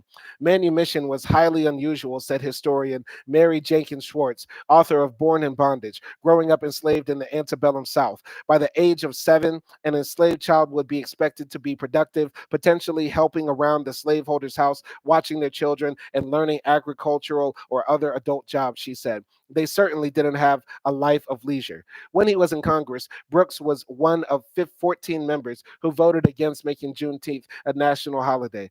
Brooks told Reuters that he preferred such a holiday be on a day he considered to be of broader national significance, such as when the Emancipation Proclamation was signed. In addition, Brooks said he also was concerned about the cost of adding a federal holiday without eliminating a current one. In June 2021, Brooks co sponsored a bill calling the Saving History Act. The bill directs that federal funding be withheld from schools that wish to teach materials based on the New York Times 1619 Project, a series of essays about the founding of America that argued that the start of African slavery that year wasn't just the country's original sin, but as important as the American story as 1776. That year, the United States declared independence. The scholarship of the series has been hailed by some professional historians and criticized by others. The bill didn't make it to the House floor for a vote. So Mo Brooks is one of those Republicans who's like on some, critical race theory is taking over the schools. They're teaching white kids to hate themselves. They're teaching that slavery was so bad and horrible. And I think Mo Brooks can talk this big because you know what? His great great granddaddy was a broke boy. His great great granddaddy balled out and bought a 7-year-old boy and kept him as a slave. Your great great granddaddy, Mo Brooks, was a bitch. Your great great granddaddy was a hoe. Your great great granddaddy, Mo Brooks, was the lowest common denominator of a man. Your great great granddaddy could eat shit from a toilet. He was a bitch. A broke boy who could only buy a 7-year-old boy. So that's why you want to talk big about slavery not being such a big problem. Because for your family, it wasn't a big problem, minus the fact that your granddaddy was the first man to go into credit card debt because he bought his slaves on layaway, bitch. Fucking Mo Brooks. I hate these stupid ass Republicans talking about slavery is not so bad, or slaves learn valuable skills and we don't need to be teaching kids about the history of slavery and colonialism in America is only going to make them hate America. Well, let them hate America, because nobody does more for Americans than the Americans that other Americans say hate America. I hope y'all followed me there. Nobody does more than the communists who fought for the 8-hour work week, or the socialists who fought for the 2-day work week, 2-day weekend, or for the radicals who made sure that we have a minimum wage, or for radicals like Martin Luther King who made sure that he would give his life to make sure that all Americans were at least treated equal. Come on now, come on now. Come on now. Mo Brooks, your bitch ass, broke ass granddaddy was a hoe. So you shouldn't be talking anything about slavery. You should try to be a winner, man. You lost your Senate seat, you lost your job. You gotta. This is the thing. The brokest, stupidest white folks are the ones who talk up about slavery the most and try to whitewash it and try to mitigate racism in America. And Mo Brooks is the perfect example of a mid-tier, low-tier, bitch ass white man. Mo Brooks comes from a lineage of losers and broke boys. And I can say that because I'm a broke boy. That's why I talk a lot of shit. Well, Mo Brooks, you the only senator coming out talking a lot of shit because you ain't got two pennies to rub together. You ain't got no paper to clap your hands with. You can't do the money phone, Mo Brooks, because you come from a lineage of broke ass motherfuckers. Your great granddaddy only had enough money to put together to buy a 7-year-old boy. Couldn't even get a woman. Couldn't even get the girl, because everybody knows the boys cost less. Everybody knows that the slave boys cost less. Mo Brooks, you a bitch. You a whole bitch. You a whole bitch outside. Your mama was a bitch. Your daddy was a bitch. And your great grandfather, Thomas Ferguson, was a bitch. So Mo Brooks, shut the fuck up forever talking about some critical race theory and the 1779 project and all that sort of shit. I hate these stupid ass Republicans. You a bitch, Mo Brooks. Bitch ass bitch. Broke boy, bitch. Oh God. Oh shit. Open up your wallet to fly out, bitch. Oh, your great granddaddy was sucking dick to pay for his slaves, bitch. Oh, what a hoe. You a hoe. Whole hoe, Mo Brooks. Stupid ass motherfucker. I had to go off, man, because it's always the broke racists talking up for racism. It's always the broke racists, the losers. It's always the fucking losers. It's always the losers who always talk up for racism and advocate for racism. Absolutely insane. Stupid ass motherfucker. Fuck Mo Brooks. I'm from Alabama. I can say this. Fuck Mo Brooks. Fuck his whole family. Come from a lineage of losers. Gonna keep on going here, man. Shit. Where was I? Then he tried to lie and say that his great granddaddy was gonna free his slaves. Boy, you bought a 7-year-old boy because you knew that, and you at least got one early, and you can keep him as he grows up and stuff like that. Oh man, I'm not even gonna read what else he has to say. No, you know what? I'm gonna read it because we have intellectual honesty here. So, in June 2021, Brooks co-sponsored a bill called the Saving American History Act. Yeah, basically, it tried to ban the teaching of the true history of America. The federal government, the bill reads, has a strong interest in promoting an accurate account of the nation's history through public schools and forming young people into knowledgeable and patriotic citizens. It's always good to know history, Brooks told Reuters. Asked about his view on reparations, Brooks said the country has already paid one form of restitution through a Civil War era program proposed by Union General William Tecumseh Sherman. You may remember, what was it, 40 acres and a mule, Brooks asked? Now, I'd have to check my history on how prevalent that was, but some freed slaves were given some amount of reparations, if my memory serves me correctly, and that is the origin of the phrase 40 acres and a mule. Stupid ass Mo Brooks. Mo Brooks, you a dumbass motherfucker. Nobody got 40 acres and a mule, you dumb, stupid son of a bitch. God damn, I hate the white supremacists who talk stupid shit. God damn you, dumbass. No, nobody got 40. It was a proposal. And the proposal didn't happen because Lincoln got assassinated by a white supremacist. And then who came after him? A white supremacist president who ended Reconstruction. So, no, there were no Reconstruction benefits. No restitution was ever paid to anybody who was a slave. Mo Brooks, once again, you are showing your whole ass and your whole idiocy, and your IQ level is in the single digits. Mo Brooks, you dumb, stupid son of a bitch. You broke boy bitch. God damn you, Mo Brooks. You dumb as hell. Nobody got reparations from slavery except slave holders. 40 acres and a mule is something that black people say because we are still holding on to the hope that we can have reparations. And it was a great idea. And if Reconstruction actually went through, we might be in a totally different timeline. America might be Wakanda. Instead, right now, America is Angola. It's a shame. It's a shame. Absolutely a shame. Stupid ass Mo Brooks. Stupid ass Republicans, man. Oh God. Anyway, I'm going to continue reading here. As Harvard's Gates wrote, they're talking about the genealogist guy that we started off with. As Harvard's Gates wrote, Sherman did issue a special order in 1865 calling for liberated families under his protection to be issued land and later a mule. The property in question was a strip of land down the country's southeast coast. Had the order been followed, it would have provided Black Americans assets upon which to build new lives and perhaps pass wealth to subsequent generations. But the program ended quickly, Gates wrote. President Andrew Johnson, the Southern sympathizer who succeeded Abraham Lincoln, overturned the order in the fall of 1865 and returned the land to the very people who had declared war on the United States of America. The United States has never paid restitution for slavery. Absolute true history right here. Absolute true history right here. And it's a shame, man. Andrew Jackson, the man that you see on the $20 bill, the dollar bill that the whole world worships, that has slaveholders going around the planet being the face of currency. Andrew Jackson is one of the worst human beings to ever walk this planet. And yes, he took away 40 acres and a mule. We could be living in a totally different timeline. We could have like flying cars. We could have like, instant radio communication through our brains.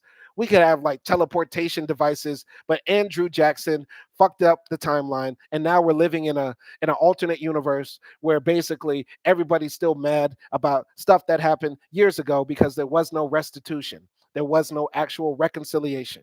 God damn, man. Damn, America is a shame.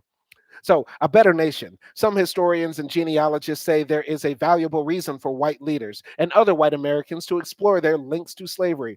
Many white families may have records that are not in the public domain, documents that could help Black Americans trace their own ancestries to before 1870, when the formerly enslaved were first recorded by name in the U.S. Census. Before emancipation, the historical record bears scant details, traces of individual Black Americans. Not so for white people. Old letters, family Bibles, or other records left behind by white Americans hold the potential to unlock mysteries for the descendants of the 3.9 million Black Americans who were enslaved at the start of the Civil War.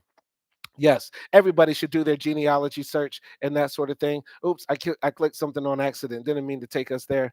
All right, so slavery's descendants webinars to explore genealogy. I should look into that. I would love to look into that more. Hell, it would be crazy. I'm sure I got so many Black Americans have white ancestry, white DNA. Of course, we have slaveholders in our family too, but that's because the slave master was raping our great, great, great, great grandmothers and that sort of stuff. And that's why we have certain phenotypes and certain looks and that sort of stuff. But nonetheless, everybody should know their history, especially in America, so we can get closer to getting reparations. We want our check. I know some white supremacists are going to watch this and dislike this video, and they can't comment in this video because their asses get sent to the block party. You get what I'm saying? But anybody who's got beef with what I'm saying, you can jump into the comments right now. You can curse me out now. You can say whatever you want to say on this channel as long as you subscribe, and we can hash this out. But this is the thing: the white supremacists should understand their history and their lineage so that they can know that, what they did still holds on to this day. A lot of the wealth, a lot of the power, a lot of the access is still related to the fact that their ancestors literally trafficked in children, women, and young men. Nika Sewell Smith, a professional genealogist with the family history website Ancestry.com, said people frequently ask her what to do with such documents. My mom had this set of papers in the attic, and it has names of enslaved people. Where do I put it? Sewell Smith said. Her suggestion is to upload them to Ancestry.com, where others researching the same family can find them. The site requires a subscription. More and more Americans are interested in genealogy, she said, and they think, oh my gosh, I might be holding on to something in my house that other people need to even make a connection with their ancestors. That shared effort might bring a divided country closer, said board certified genealogist LaBrenda Garrett Nelson. Garrett Nelson, who worked with Reuters to review its reporting, said generations of Americans were socialized to think of African descended families as people who had no history worth remembering. She is a current trustee and former president of the Board of Trustees for the Board for Certification of Genealogists. We as genealogists can play a role in helping our country move toward a process of true reconciliation, something that cannot happen until we honestly face the past, she said. All right, U.S. representative from Washington. I wonder if that's Washington State or Washington, D.C. I'm assuming Washington State. Punchable face. Hopefully, he's not a Republican. Either way, his great great granddad, great grandfather, John Wiggins, owned three people. Congressman Rick Larson, a Democrat from the state of Washington, learned from Reuters that his ancestor enslaved people. Among the papers a reporter shared with Larson was an 1828 will left by his ancestor, John Wiggins. Unlike the U.S. Census forms during that era, which gave only the numbers of enslaved people held by a household, the will listed names, a fact Larson highlighted in a statement to Reuters. When he died in Nicholas County, Kent, Kentucky, records show John Wiggins left three enslaved persons, Gilbera, George, and Ag, to his wife, Larson said. Larson continued, I want to honor Gilbera, George, and Ag. It may be difficult to document their family tree, yet I truly hope there is a record of their lives, where their descendants thrived in this country as whole persons with the human dignity they deserved. Reuters could find no record of the three in the 1870 census. For Representative George Meeks, a black congressman who represents a district in Queens, New York, the search for his ancestors continues. The top Democrat on the House Foreign Affairs Committee, Meeks said in an interview that he has spent years trying to trace his family history back before 1870. Meeks grew up in New York but spent summers in South Carolina, where his parents were from. Born in 1953, he said he remembers traces of the Jim Crow South during his visits. His grandfather once ordered him to hide under the bed because of rumors the Ku Klux Klan was coming through York County. In search of his ancestors, Meeks checked real estate papers, church documents, and birth records. He also spoke to older relatives from South Carolina. In an interview at his office, Meeks said he was working to put some of those pieces together. He has found the birth certificate of his great grandfather, a man born right after emancipation. The information it gives for that man's father, Meek's great grandfather, shows that he was a slave, Meeks said. I'm still in the process, actually, of trying to dig deeper, he said. So, like many Black Americans, Representative George Meeks says he has spent years trying to trace his family history before 1870. Even so, the top Democrats on the House Foreign Affairs Committee said the search for his ancestors continues. Mm. So Meeks said he has talked about family heritage with one of his white congressional colleagues who goes all the way back to the 1600s with his family. I'm jealous of that because I don't have any ability to do that. But he can talk about his family and have a history, a record of them. And I'd like to be able to do that also. About 15 years ago, Meeks said he took a DNA test that showed his family came from the Mende people of Sierra Leone. Last year, he led a congressional delegation to Africa. In Sierra Leone, the lawmakers stopped at Bunce Island, a former slave trading post. It was the most emotional moment for me on the trip, Meeks said. All you can do is sit and pray to God and close your eyes, which is what I did, knowing that my ancestors were whipped, put in chains, and put into the hulls of slave ships. I'm really looking forward to going to like places like Sierra Leone, Ghana, and going to like the places of no return. Really looking forward to doing that one day. Hope I can. Uh, yeah, Meek said he plans to keep searching for the details of his ancestors' story so he can share it with his grandchildren and tell the truth of what took place with our family, how they made it through slavery. That way, Meek said, they can be proud of what he had to overcome in this country to be part of it and make it a better nation. And this is our people. These are our people. 5 generations of a family pose at the plantation where they were enslaved soon after Union forces arrived in Beaufort, South Carolina, 1863. These are survivors. These are our warriors. These are our ancestors, especially this young boy here. Man, he ain't, man, shout out to all of our ancestors who overcame so much tragedy. And fuck the Mo Brooks of the world. Fuck the Lindsey Grahams, Tom Cottons of the world. I have the utmost disdain, the utmost hate for people who deny that slavery still has an effect on Americans today. At the very least, it has allowed a select few of the descendants of those slaveholders from the past to be able to achieve so much wealth and success in America. At the very least, you have to admit that. If you want to deny that any negative benefits or any negatives came from slavery that still persist today, you have to acknowledge the fact that some people have benefited from their families having so much wealth and power that now today they are major players in American politics, like Tom Cotton, like Lindsey Graham, like Elizabeth Warren, et cetera, et cetera, et cetera. If you don't admit that, you're denying a basic truth that rich people have kids usually that can go on to be very successful, very wealthy, and very rich. It's just a fact. Either way, this was a monumentous task reading all of this, but this was part one of a Reuters series that I'll probably look more into, and I look forward to doing more live streams like this. Stay tuned for the live stream tomorrow, Sunday. We do have Acty and I chopping it up like we always do. I definitely want to get people to call into the show, so let me know if you want to see that. Leave a comment. If you watch this thing all the way, I appreciate you. I'm always going to be out here, always going to be strong. Anybody is welcome on this channel. Shout out to Ozzy for always rocking with me. Catch y'all next time.